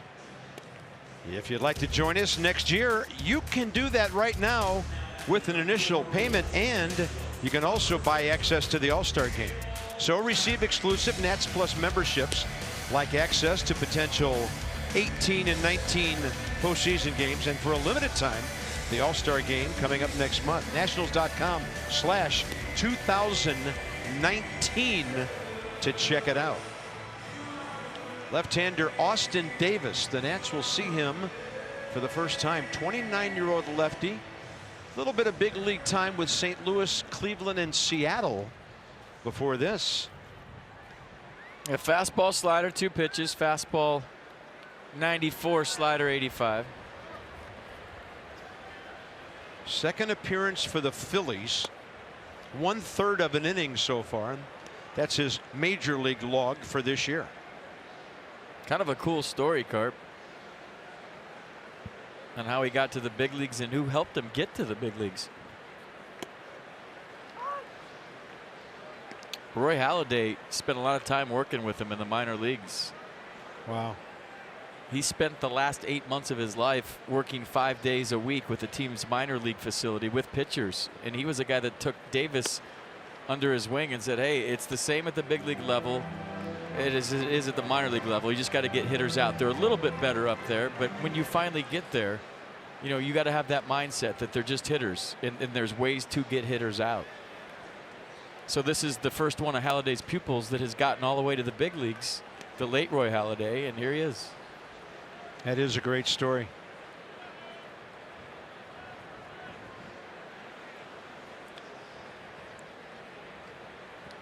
(3-1) to Murphy. Right through the shift. Daniel Murphy's 4th base hit in 10 games since his return. And the Nats again have a base runner here in the 6th. Nice swing. No stride, just guiding it right to where the shortstop used to play. Back in the dark ages. I mean, how many Gold Gloves would Ozzie Smith have won if he was playing second base one time and third base? I mean, sorry. We'll never know. I mean, he might have won Gold Gloves at both positions in the same year. Omar Vizquel playing second base half the time. Instead of all those plays we saw those guys make at that position. I know. Now you're never standing at that position anymore. And by the way, one final note on Roy Halladay. When we were in Toronto last week, Blue Jays paying respect to him. He was a longtime Blue Jay, of course. Really became a big league star there. Honored in the stadium, in their media guide, different publications, and tragically lost him last year during the offseason. He will be missed by several groups of fans with several big league teams. What a competitor.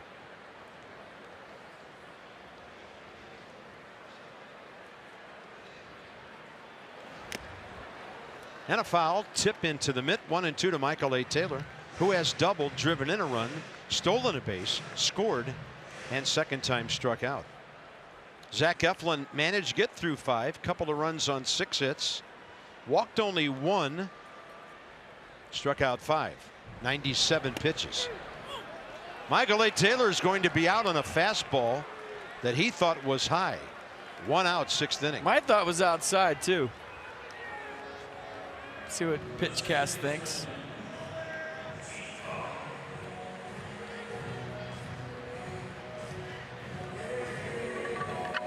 Now Wilmer Defoe will bat right-handed. 13 for 61 from this side of the plate, 213.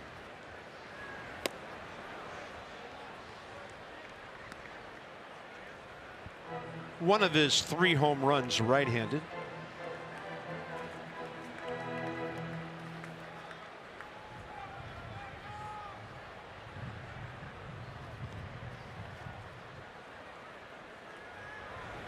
But you talk about Carp, veteran guys that have been around and what they can give back to younger players. It's not always, hey, your deliveries here, your arm angles here. It's more about the mental side of it and how you carry yourself at the big leagues and what you do to be successful up here. Versus, I mean, they help with that too on occasion. I always felt like my teammates were my best coaches.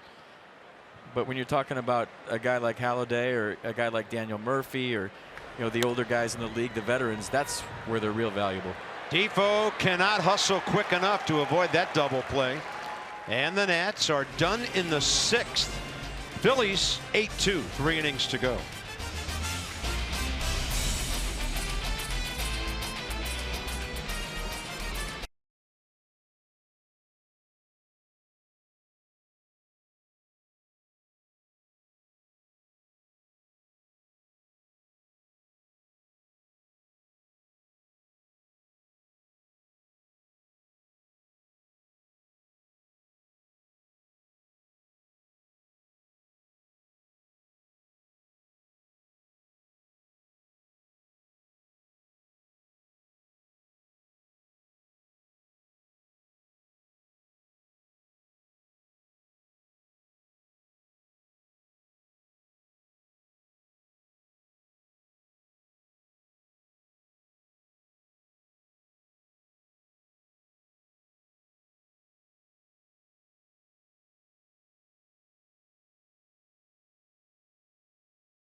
A 4 o'clock game. Eric Fedde still looking for his first major league win. 0-3 career. 0-2 in 3 starts this year. And for the Phillies, Aaron Nola, who has struggled against the Nats. 4.5 ERA against Washington in 10 starts with a record of 1-4. Nats Extra pregame 3:30 tomorrow. Phillies box, it's pretty full. Hernandez on 3 times, 2 runs. Herrera unstoppable, 3 for 3, a 2-run homer. Santana 4 RBIs. Phillies getting offense up and down their lineup tonight. Matt Grace out for another inning here. 12 pitches, 10 strikes, and a 2-run 6 when he gave up 3 hits. Scott Kingery leads off. Then Andrew Knapp, and then the pitcher spot.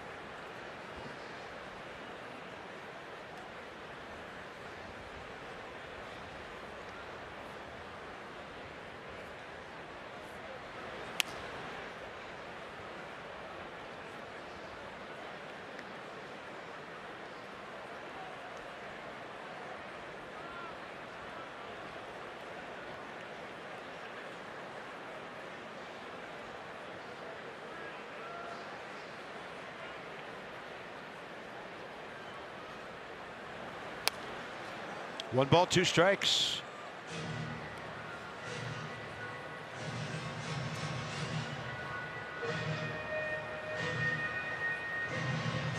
Gabe Kapler getting his bullpen set up for the late innings.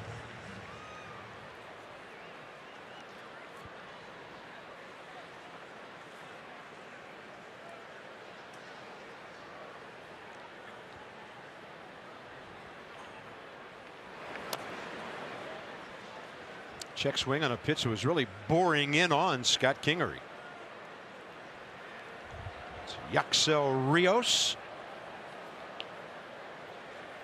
Scott Kingery walked on at Arizona, Carp, and was a 2nd-round pick and signed for $1.2 million. Can you imagine not getting a scholarship, walking on, and then being a 2nd-round pick? Talk about improving in college. And you know this because you went through it. The whole college scholarship thing is kind of tricky for baseball. It is.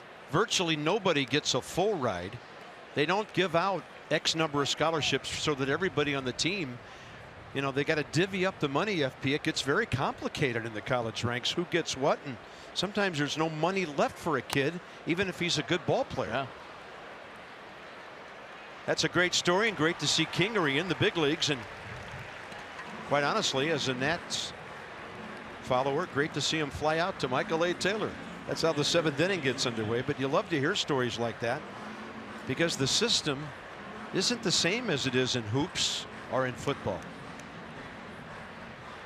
Yeah, I want to say it's 20-something scholarships that you have to divvy up for 40-something players, and you know, guys will get half rides, quarter rides, room and board. Maybe you give a kid books, but rarely do you see a full ride where a baseball school is going to give somebody a whole scholarship, because now you only have whatever after that. I forget the number. Somebody will help me on Twitter.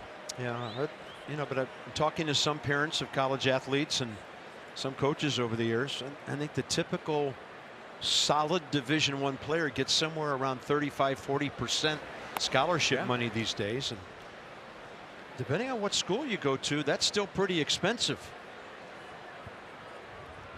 It is. Sure, he did okay at Rice. Sure, he had a full ride. Golden Spikes winner.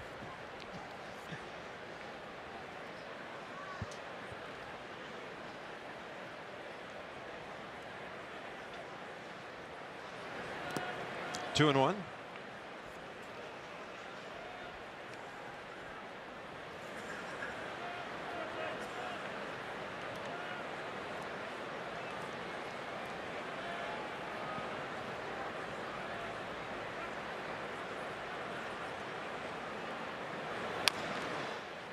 And the count's even.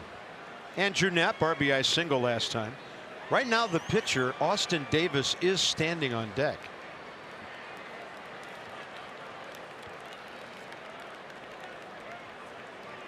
See, Andrew Knapp was drafted in high school in the 41st round, and then out of college, he signed for $1 million. Strike three call. Matt Gray's first strikeout, and the pitcher Davis will be the hitter. Good pitch. Nissan will show it to you, and I'll step on Bob. 92 miles an hour down and in, perfect location. Step on me anytime you want to take over a promo. That's okay.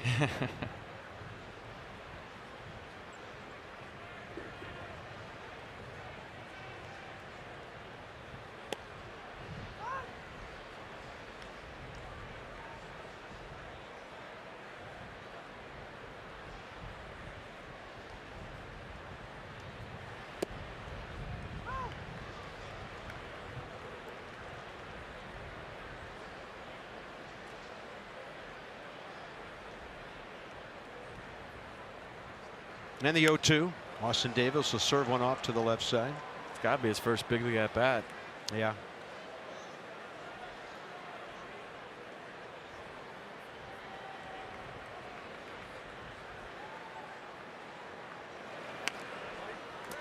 Tried to kill his manager on that one. Did you see that? A little tardy. That's going to cost you a few innings and appearances. Almost got the blue pen. Blue pen, red pen, collarbone. Well, hey. See ya. You didn't want to hit him again. All right, that's it for the top of the 7th. Take a stretch. Get loose. The Nats need some big innings.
8-11-0 Phillies, 2-7-0 Nats. Bottom of the 7th coming up, and the left-hander Austin Davis will stay in the game. Big swing and a miss by Pedro Severino. Mark Reynolds on deck here, with the Nats down 6. 9 outs with which to work, so a lot of time left in this one. It's going to have to start happening pretty quickly.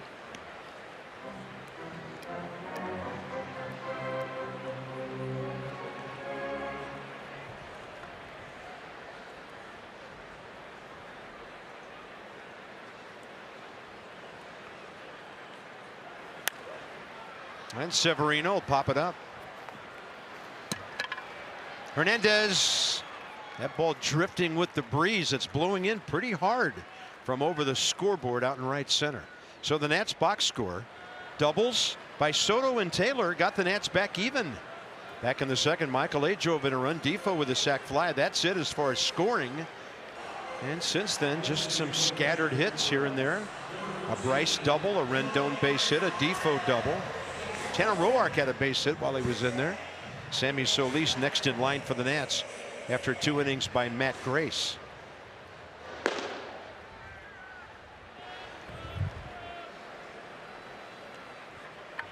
At elevation here now, you can hear the wind whipping through our headset microphones.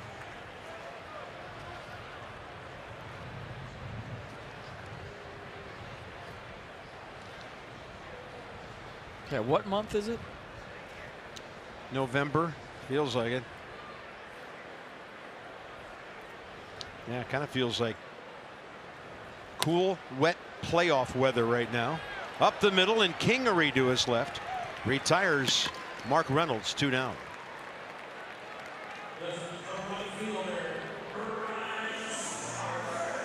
See where the Phillies play Harper here in the infield after the double. Last time left on left. Looks like they're staying with the same shift.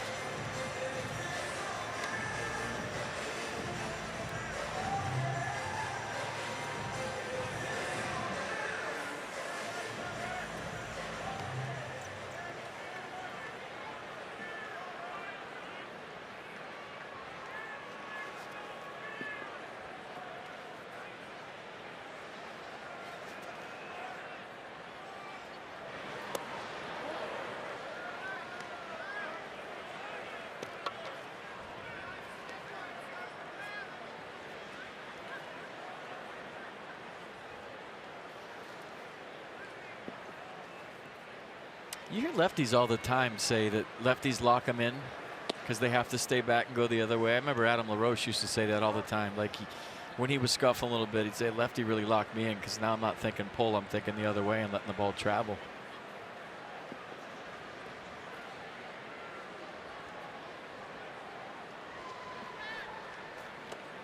Blown away, 2-1.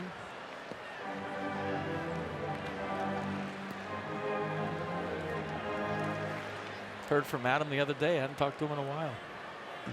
How's he doing on that big spread out in Kansas and He's Missouri? doing great. He's loving life.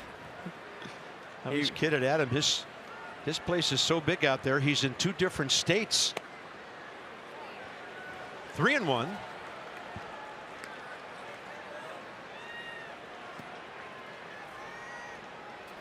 That was good to hear from him. He was a good Nat. And the only one that ever came up to the booth in his uniform and did a couple innings with us. He was on the DL. One of my favorite days ever. Rice is aboard. Turned around, looked. Adam LaRoche has got his full uni on. He sat down and did 2 innings with us. I think he got in trouble with the boss for that. Well, I was about to say one of the greatest quotes ever when Mike Rizzo said, that'll never happen again. That'll never happen again. But it was one of the best 2 innings we've ever done. Gabe Kapler trying to keep this a 6-run game will make a pitching change. He's had Yaxel Rios warming up for a while. I wondered if he would bring in Turner, or rather Rios to face Turner, if Bryce got on. Here's our answer. And the Nats trying to battle back.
by American Standard Heating and Air. Find your local independent American Standard Heating and Air dealer at midatlanticcomfort.com. And by Visit Annapolis. Create your moment at visitannapolis.org.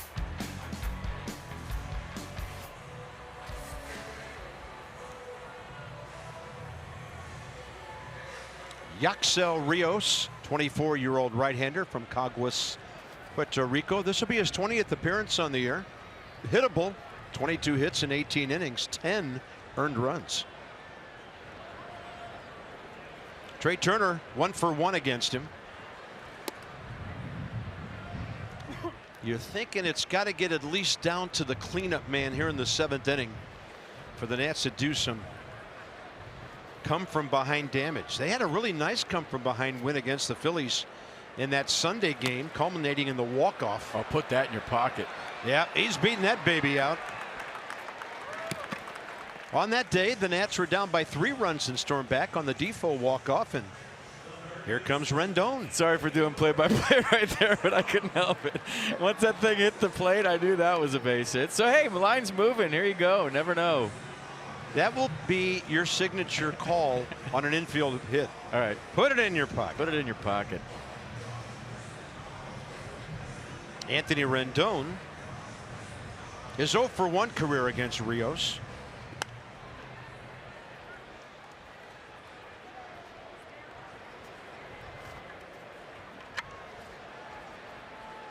So fastball slider split for Yaxel.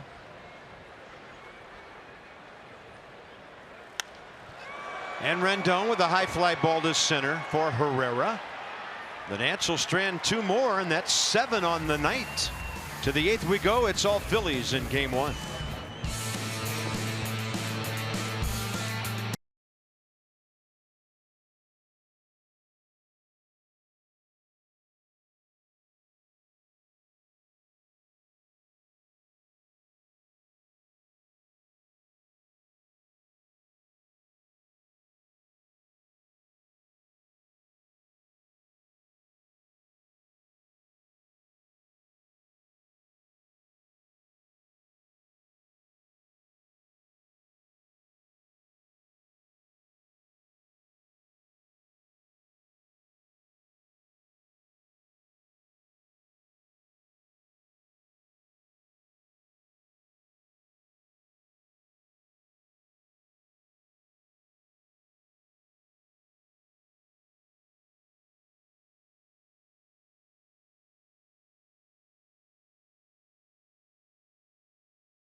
Park, your place for star-spangled celebrations.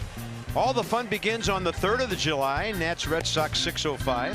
Freedom fireworks after the game presented by Associated Builders and Contractors. On the 4th, don't miss our annual 11:05 a.m. Independence Day game.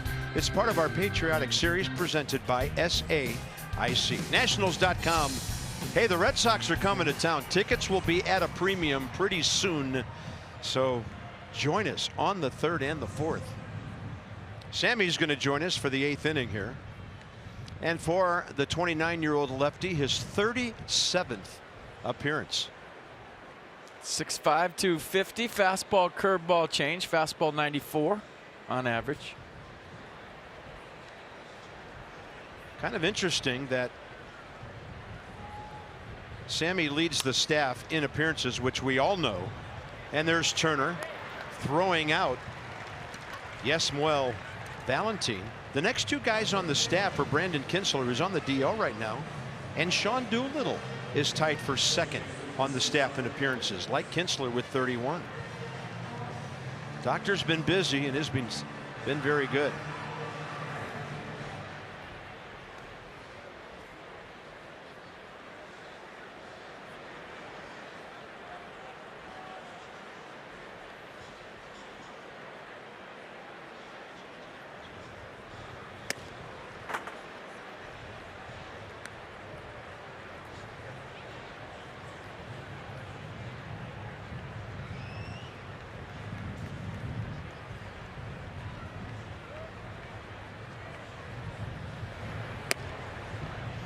Good fastball by Sammy to Cesar Hernandez, who's 0 for 3 career against him.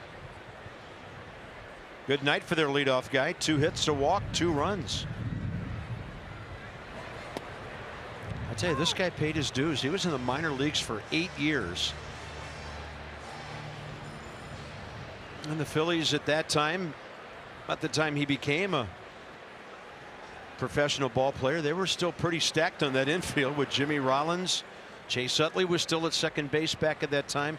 Young players had to feel for several years in the organization like, I'm blocked. How can I ever get to the big leagues? And finally his chance came 3 years ago when he was almost 25, and he's made the most of it.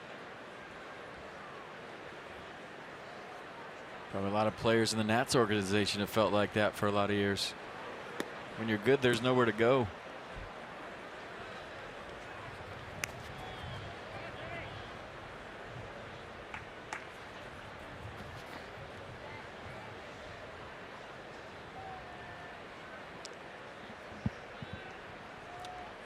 Well, if you can play, somebody will find you.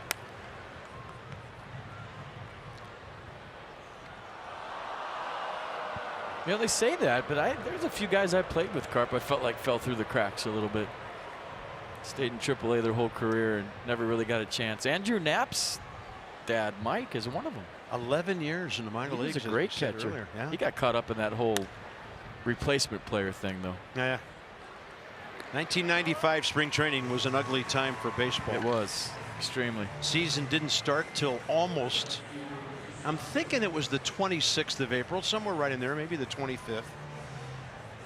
And I remember at that time going to spring training in Florida with my broadcast partner, Al Roboski. We'd look at each other every day and say, what do we say about these guys? I mean, we were televising games with truck drivers playing, with players that, yeah, if there's anything wrong with that. They doing other jobs. Players. And organizations put pressure on players to cross the line and play in those replacement games. And Mike Knapp was one of those guys. I think he was with the Reds at the time, and they told him he would not have his minor league job in AAA if he didn't cross the line and play in those replacement games. So front offices were putting pressure on you to do that. You know, and when you think back on it now, 13 years. But then once you 23 years ago. But once you did it, Carp, then you were frowned upon by the Players Association. Exactly. Those guys never got called up because they didn't want the clubhouse to be disrupted. Yeah. Kevin Malone was a GM in Montreal at the time. He got everybody in the minor leagues, every team at home plate in the complex in spring training. He said, I'm going to take the pressure off you guys. You can blame it on me, but you're all going to play in replacement games. And he said, if anybody has a problem with it, you can leave now. And I was the only guy in the whole camp that took my bag and left and walked out. And I was thinking I'll never play again. That year I got called up to the big leagues. 2-2. But I didn't want to be any part of that. What was hitting the triple off a guy that never played before going to show anybody? I'd rather take it to the house than cross the line. You know, and when you think about it, 23 years ago now, the possibility of the owners thinking that they could start a regular season like that and get through a whole season is one of the most absurd things you can think about now in the history of baseball. Right, it's just a bad time for everybody. Everybody was in a bad position, and we hope the game never gets to that point again ever. 3-2, and Sammy will walk Rhys Hoskins. He's aboard with 2 outs. The worst part about it is a lot of the replacement players were guaranteed playing time in AAA once the strike was done. So then the strike ended, Carp, and all these guys that went and played in replacement games came down to the AAA level and were guaranteed to play every day. 38-year-old guys are starting in AAA and playing games while prospects are sitting on the bench.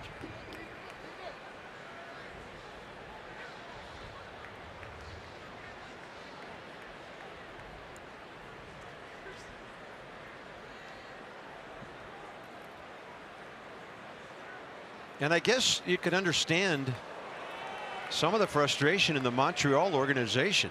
The summer before that, the Expos were 72-40.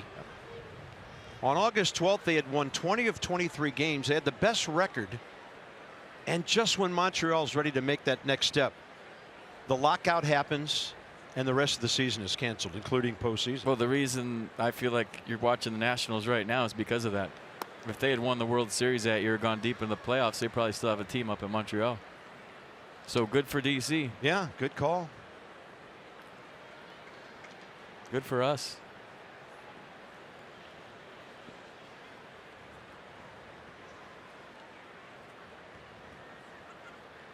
Early 90s were a tumultuous time for baseball. I remember the White Sox were just about ready to leave and go to Tampa. This is before the Rays existed.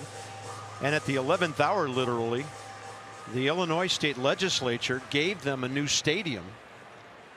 Old Comiskey was still where they were playing at that time, and that kept the White Sox in Chicago. A major market was going to lose a team to Central Florida. Does Odubel Herrera have another hit? Even if Defoe fields it cleanly, Odubel probably beats it out. And he's 4 for 5 tonight.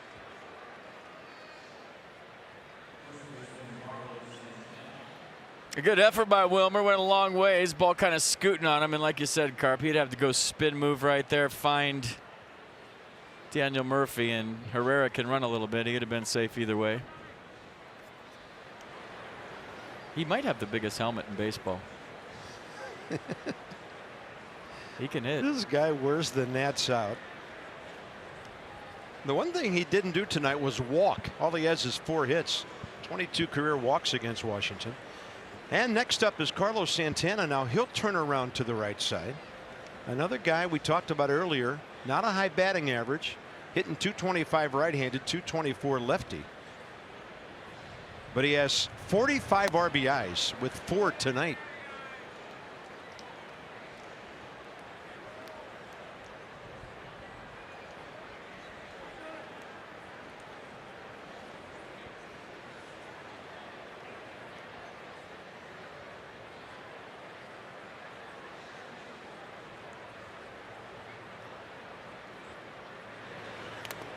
Everyone chiming in on Twitter, Carp. 11.7 scholarships is what baseball gets. That, you know, quite Something frankly, wrong with that's pretty brutal. Yeah, it is.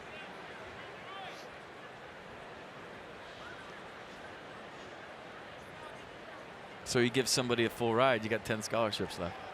Crazy. And that's why very few get full.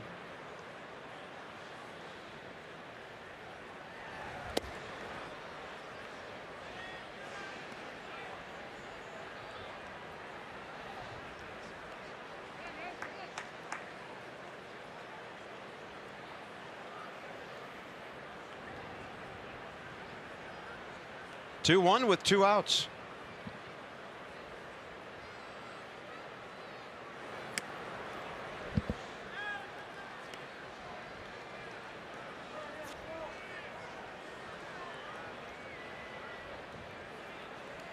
And these two teams play each other 7 times in the next 10 days. The Phillies play the Yankees in between.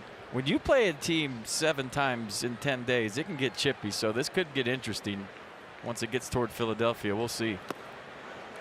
Sammy Solis on a changeup, and now the bases are loaded. With 2 outs, walk, infield hit, walk.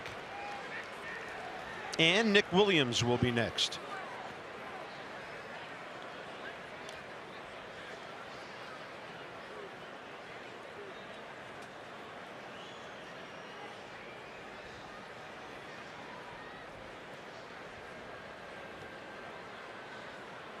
Williams 1 for 2 with an RBI and a walk against Sammy Solis.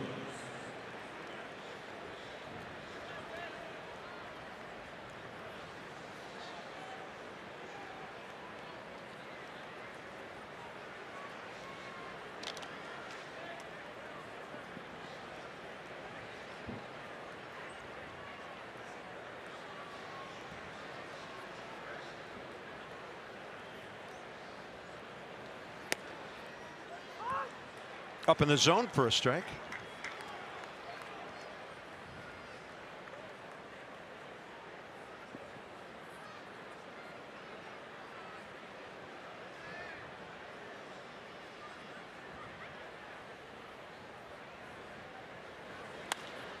Hot shot, Defoe. It's off his glove. Hoskins scores. Herrera coming home. To third, Santana. And the Phillies lead 10-2.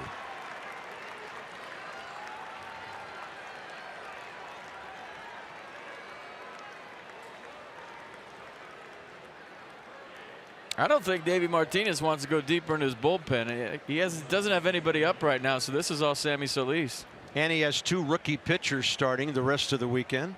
I mean, 10-2. We got to find a way to get an out here because this could get real ugly. Scott Kingery is next.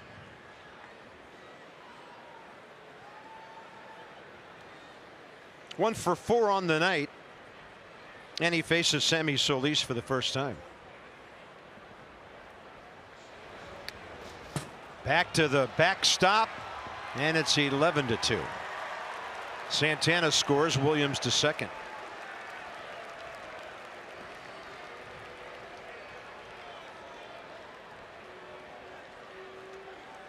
And you've made this point many times before.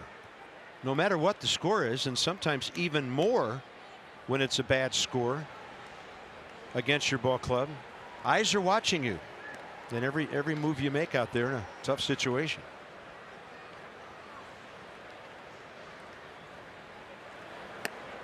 Big swing and a miss by Kingery. 1 ball, 1 strike.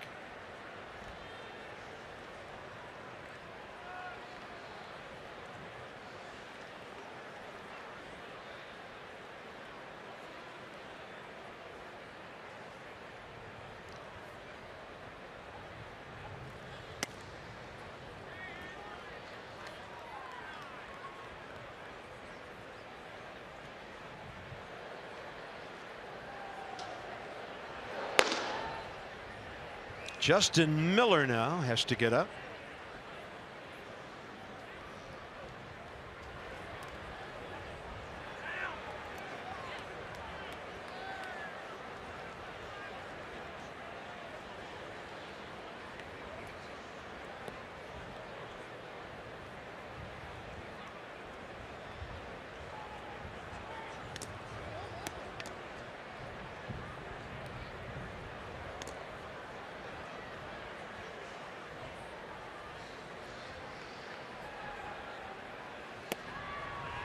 And the fastball in there to fill up the count.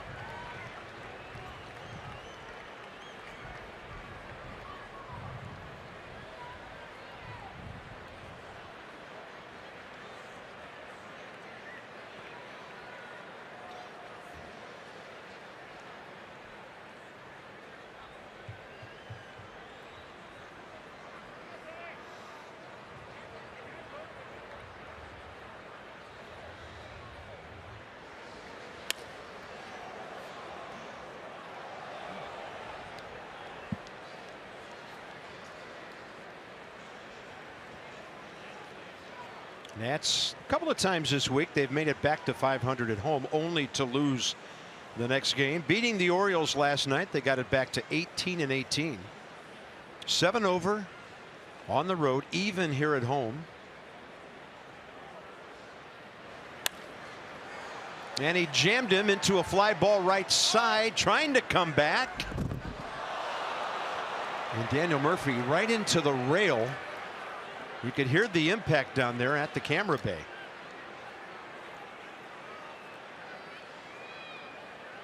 I talked about it with Adam Eaton. When you have a little hitch in your giddy up, your head's moving a little bit. He got there, hit him in the glove.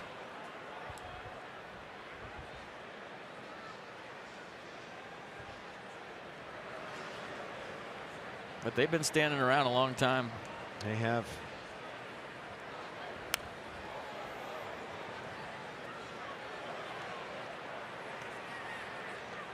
Braves got a run in the bottom of the 7th. They're having quite a ball game down there in Atlanta. It's 1-1 Orioles Braves. Top 8.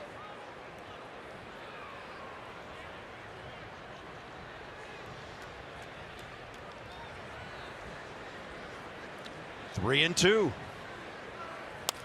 Fair ball. Rendon has it. Down the line in a hurry, Kingery, and Anthony threw him out. Phillies pick up 3 more. Juan Soto, he's next. Bottom of the 8th coming.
It's time for your fourth drive of the game. Let's go back to the second inning, his first at bat.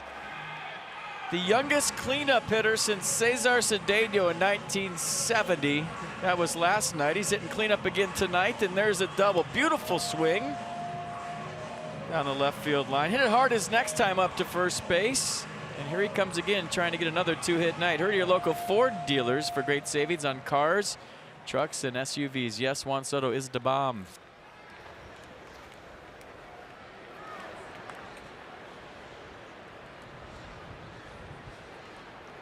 31 for 95 as a big leaguer.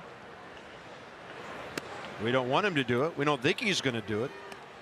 But he could go 0 for his next 5 and still be a 300 hitter in his first 100 major league at bats.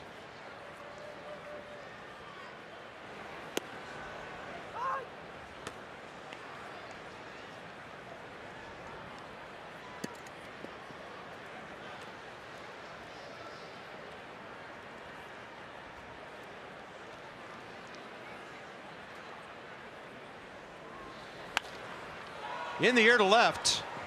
Breeze pushing it toward the line, and plenty of room and time for Rhys Hoskins. 1 out, 8th inning.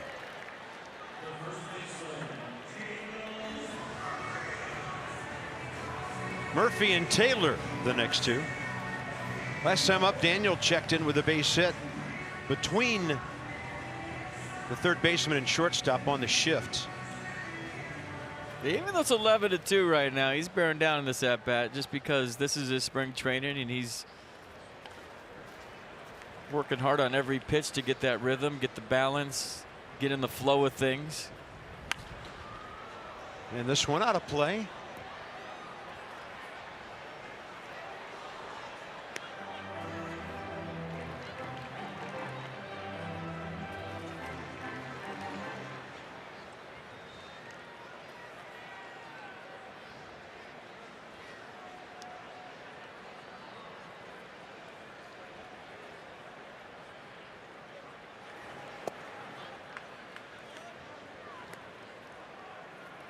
See, he's asking. 1 for 1 career against Rios with a double.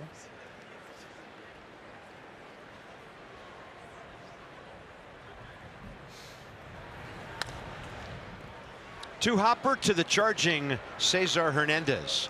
2 outs here in the 8th. Michael A. Taylor, 1 for 3 RBI double, first time up in the second.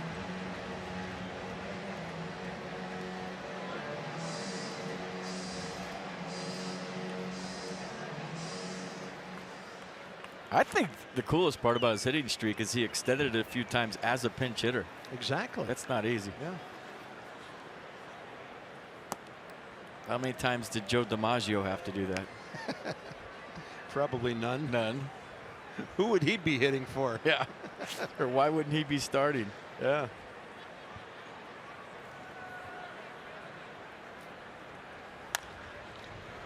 And a 2 hopper to the shortstop. Yaxel Rios comes out, retires 4 of the 5 he faces, and we go to the top of the 9th. It's all Phillies. They're trying to leapfrog the Nats into second place tonight.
on the hill. This was earlier today. Steven Strasburg playing catch. It's a good sign in the outfield. Well, he's not playing catch yet. We're going to show you that right now. Obviously drizzling a little bit, so step one, just throwing the ball around a little bit, talking with the fellas. Tim Collins, Gio Gonzalez, Eric Fetty, Gio holding court, it looks like. So it's good to see Steven with the ball in his hand playing catch. Dave Martinez can't wait to get him back. That's for sure. Jeremy Hellickson expected to pitch in Potomac shortly. Keep our eyes on that. Justin Miller comes in for the 9th inning. For the Phillies, the bottom 3 in their order. Pitcher spot due up second. So Spencer Keyboom at first. Daniel Murphy goes over to second. Wilmer Defoe from second to third. So Anthony Rendon double switched out of the game, gets off his feet for the rest of the night. And it looks like Keyboom is batting 9th.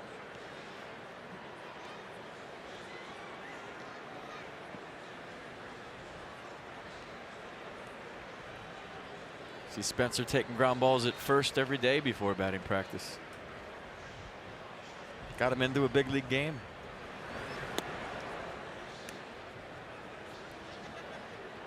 He's pretty good over there too.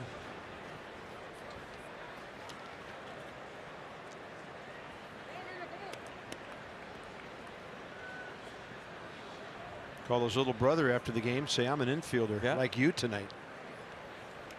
Gonna get a chance right here. Miller throws cutters. He's gonna be geared up on this pitch. Oh, popped him up left side, and a long way to go for Defoe. The wind really pushing it. It still comes twisting back and lands just onto the concrete landing there. Mike Schmidt almost caught that one. Did you see it? That would be news.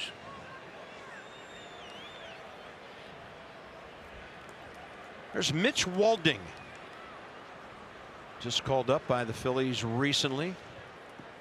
He's on deck for the pitcher spot. Fastball in. Here it comes, Spencer. Foul tip. Little snow cone in Severino's mitt for a strike. Mitch Williams. Oh. That is Zach Curtis. I don't know. Maybe he's a wild thing.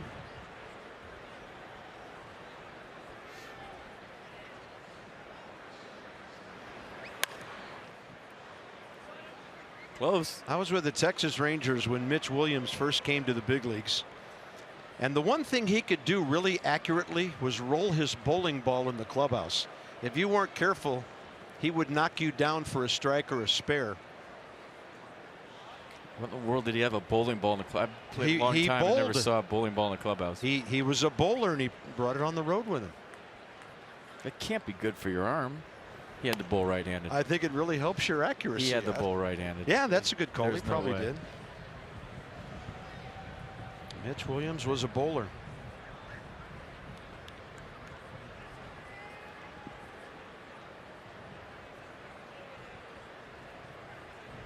Three balls and 2 strikes. Miller to Knapp.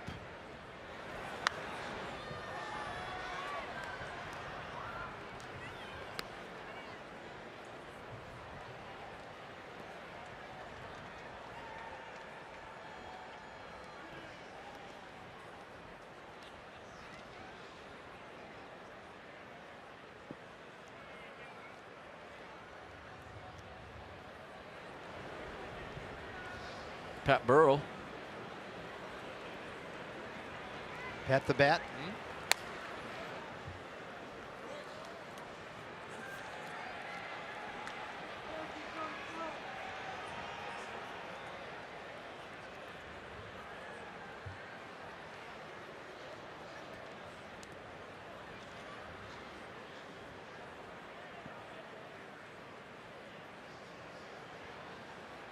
Ninth pitch of this at bat coming.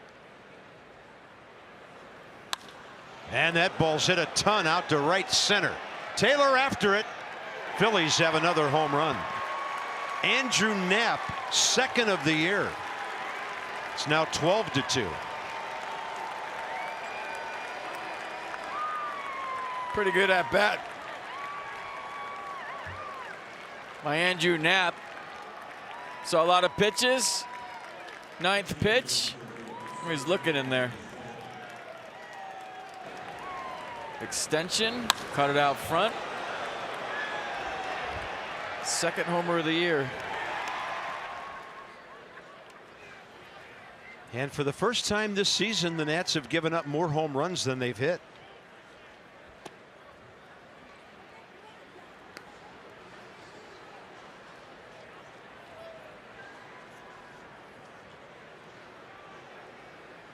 Mitch Walding is 24 years of age from Lodi, California.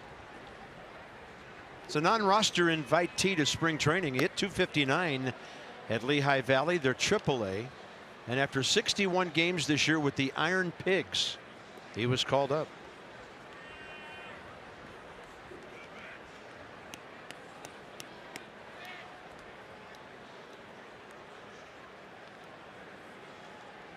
And he must have pulled the ball a lot in the minor leagues. 6+ years in the minors for Walding. 2-1. J.P. Crawford has a right forearm strain. He's on the disabled list. Maikel Franco is not playing a whole lot these days. They're looking at some of the younger guys, and Maikel has been rather inconsistent. So there have been some opportunities open up on the infield for the Phillies. Crawford on the DL with that forearm strain back in April, and then broke his left hand just 2 days ago. So the Phillies dealing with some injuries. 2 balls, 2 strikes.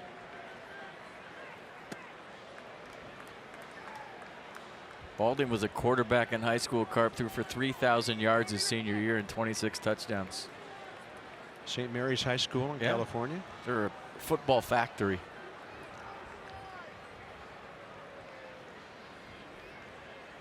Three-two with nobody out. And a walk.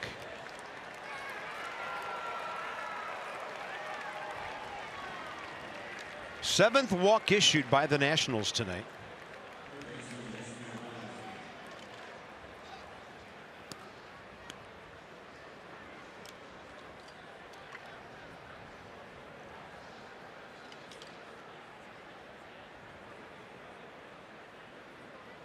Number 9 spot, Yesmuel Valentin, 0 for 3 with a base on balls.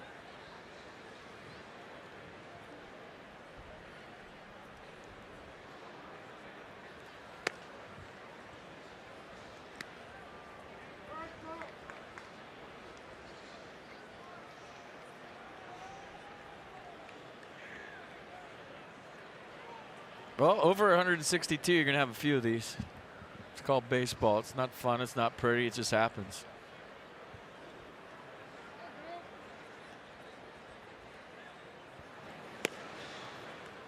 2-0.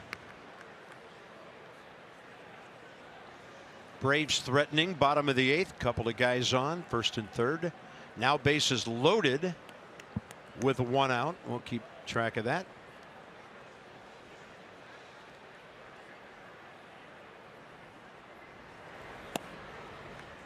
And a good pitch on the edge, 2-1.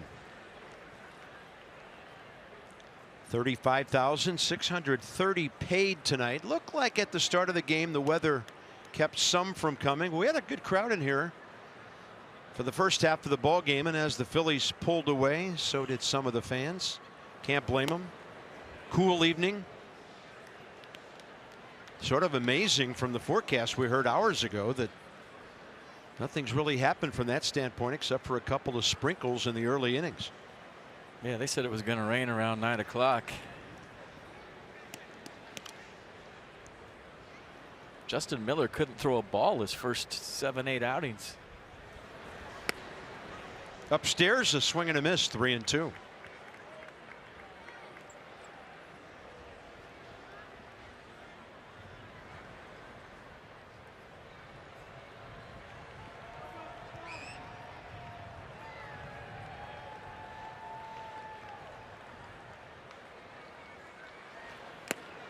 Foul tip for the strikeout. 1 down.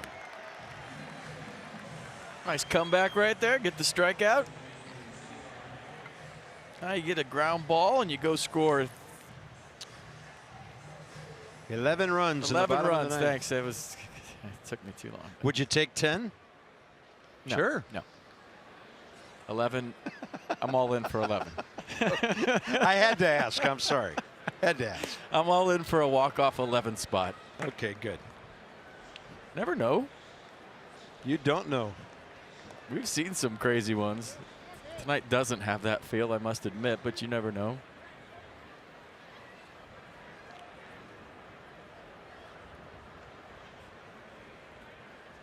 One-oh pitch, and it's outside. I remember a Phillies game a long time ago when I was a kid. They went into the bottom of ninth at home, down 10-0 to the Cardinals. They scored 9 runs, and the game ended on a fly ball double play with the runner trying to tag from first to second. You just never know what's going to happen until the ball game's absolutely over. Huh? I have no idea what year that was, but when you're a kid and you love baseball, certain things you just never forget. Wait, it was 10-0.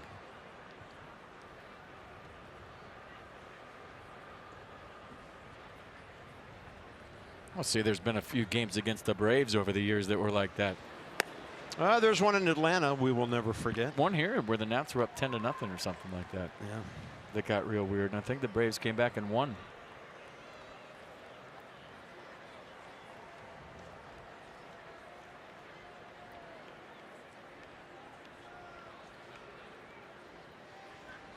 Two with 1 out here. And a slow rolling ground ball. It's a race to the bag, and the hitter's going to win it. Justin Miller slow in getting over. Keyboom shoveled it to him, and the Phillies have 2 on with 1 out.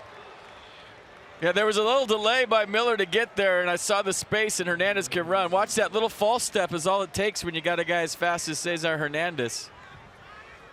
You saw kind of the jelly leg right there, and then it's too late. Hernandez is just too fast.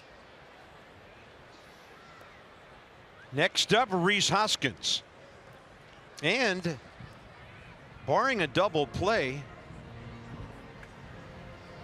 I thought Odubel Herrera might bat for a 6th time tonight, but Aaron Alter's on deck for him.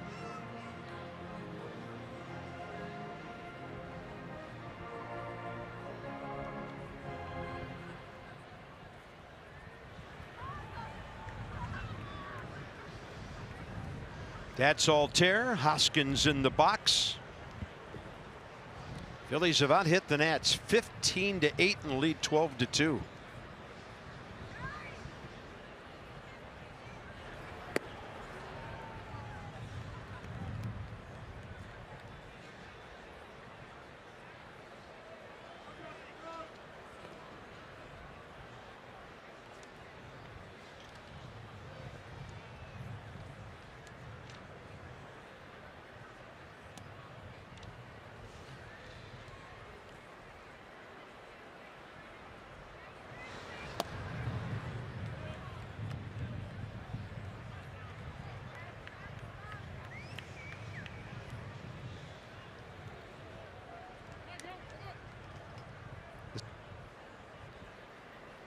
Yeah, I'm watching Justin, and the mechanics are the same, and you just wonder if, you just never know what's going on behind the scenes. Guys get dinged up, you don't know about it.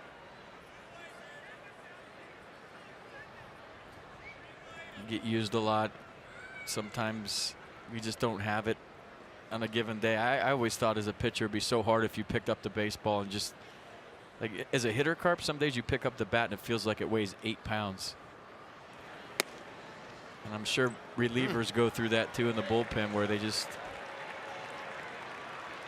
doesn't feel right. Yeah.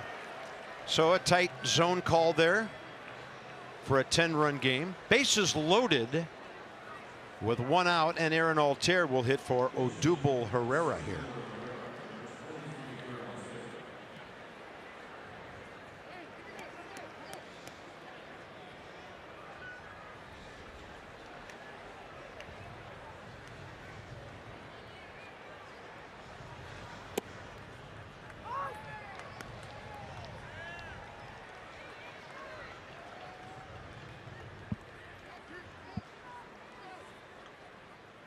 Likes it like this, doesn't he?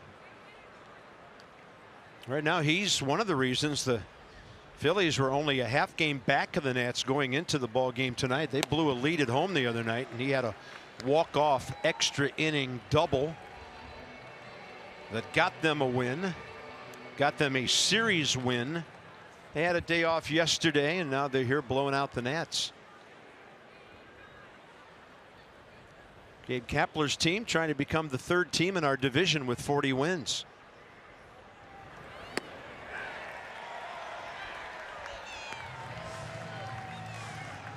Braves picked up a couple of runs in that 8th inning. Charlie Culberson doubled in a couple. So 2 outs now on the strikeout. And it's Santana one more time for the Phillies, his 6th plate appearance of the night. 2 hits, driving in 4 runs, 2 walks, and he has scored after both of them.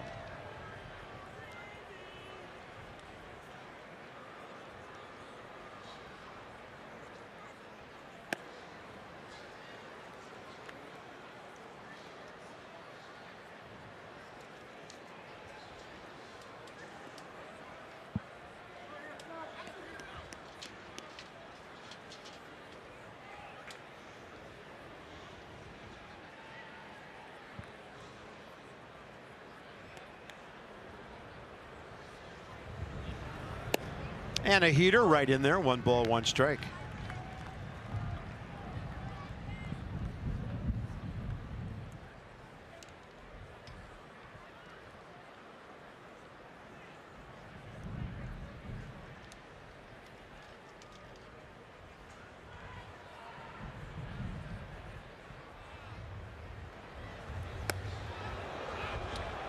Didn't appear to be that far inside. It was more elevated.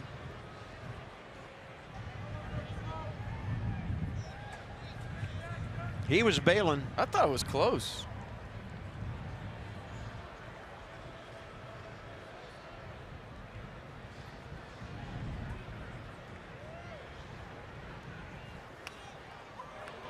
Two-two.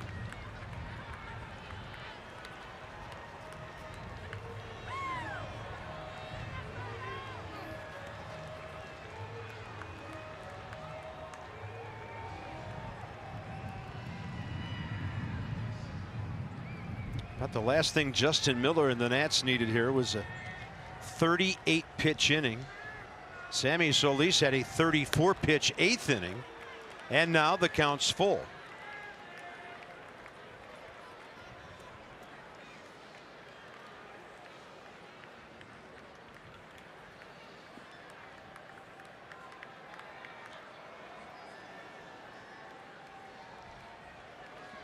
So the base is loaded, runners on the move here.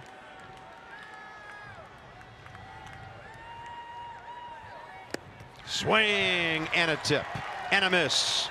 And we're going to the bottom of the 9th inning. For the Nats, it'll be Defoe, Severino, and Kieboom.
Nats are down by 10.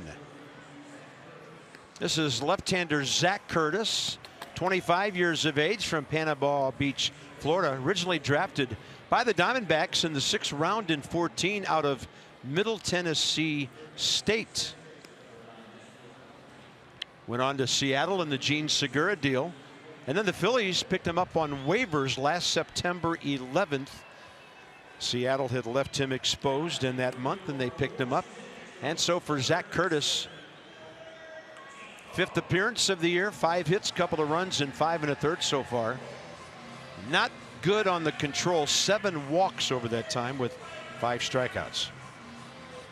Handful of Nats have faced him, including Wilmer Defoe, who leads off in the bottom of the 9th. And Zach Curtis, 5'9", 190.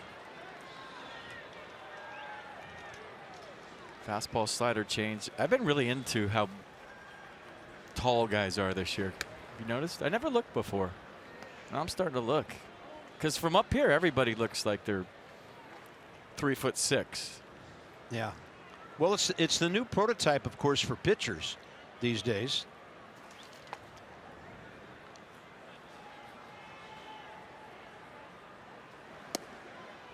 You know, on the road you can tell, but up here we have to look. Aaron Altair to center. And then Yasmuel Valentin, who was at third, goes to second. And then the pinch hitter, Mitch Walding, over at third base. And that one's going to find him for the first out in the bottom of the 9th. Wilmer Defoe 1 for 3 with a sacrifice and a double tonight. Gonna refire things, forget about tonight. At about 4 o'clock tomorrow, Eric Fetty.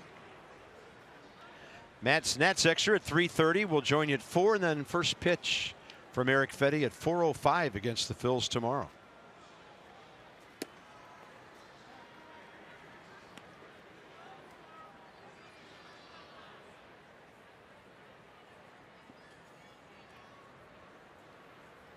There's Spencer Keyboom, came in to play first base.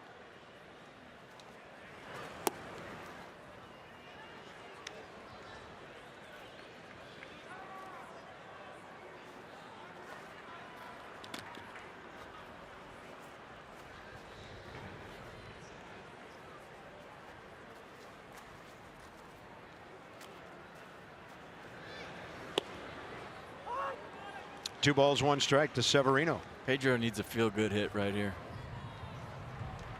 That he does. He wanted to sleep on.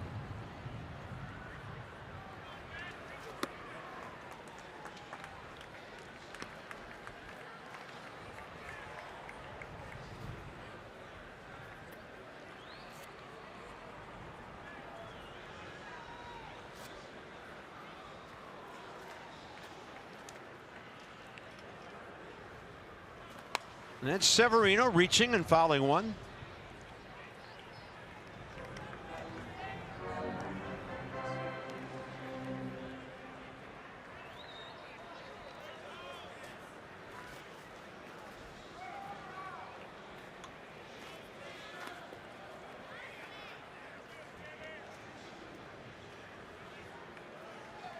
And the payoff pitch with 1 out. High in the air to right for Nick Williams. Wind's been moving the fly balls around a bit tonight. 2 outs and Spencer Keyboom. Last chance for the Nats. Dan Kolko and Ray Knight. Nats Extra postgame straight ahead.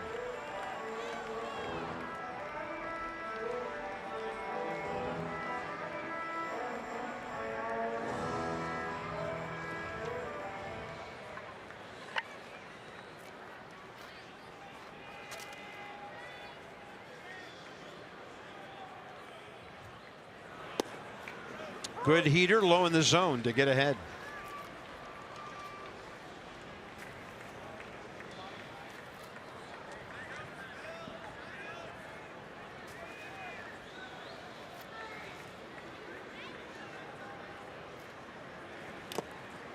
On the foul ball, Phillies 1 strike away from second place.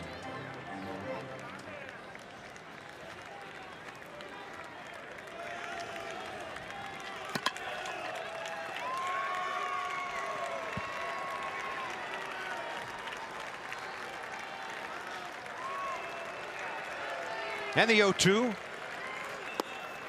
low.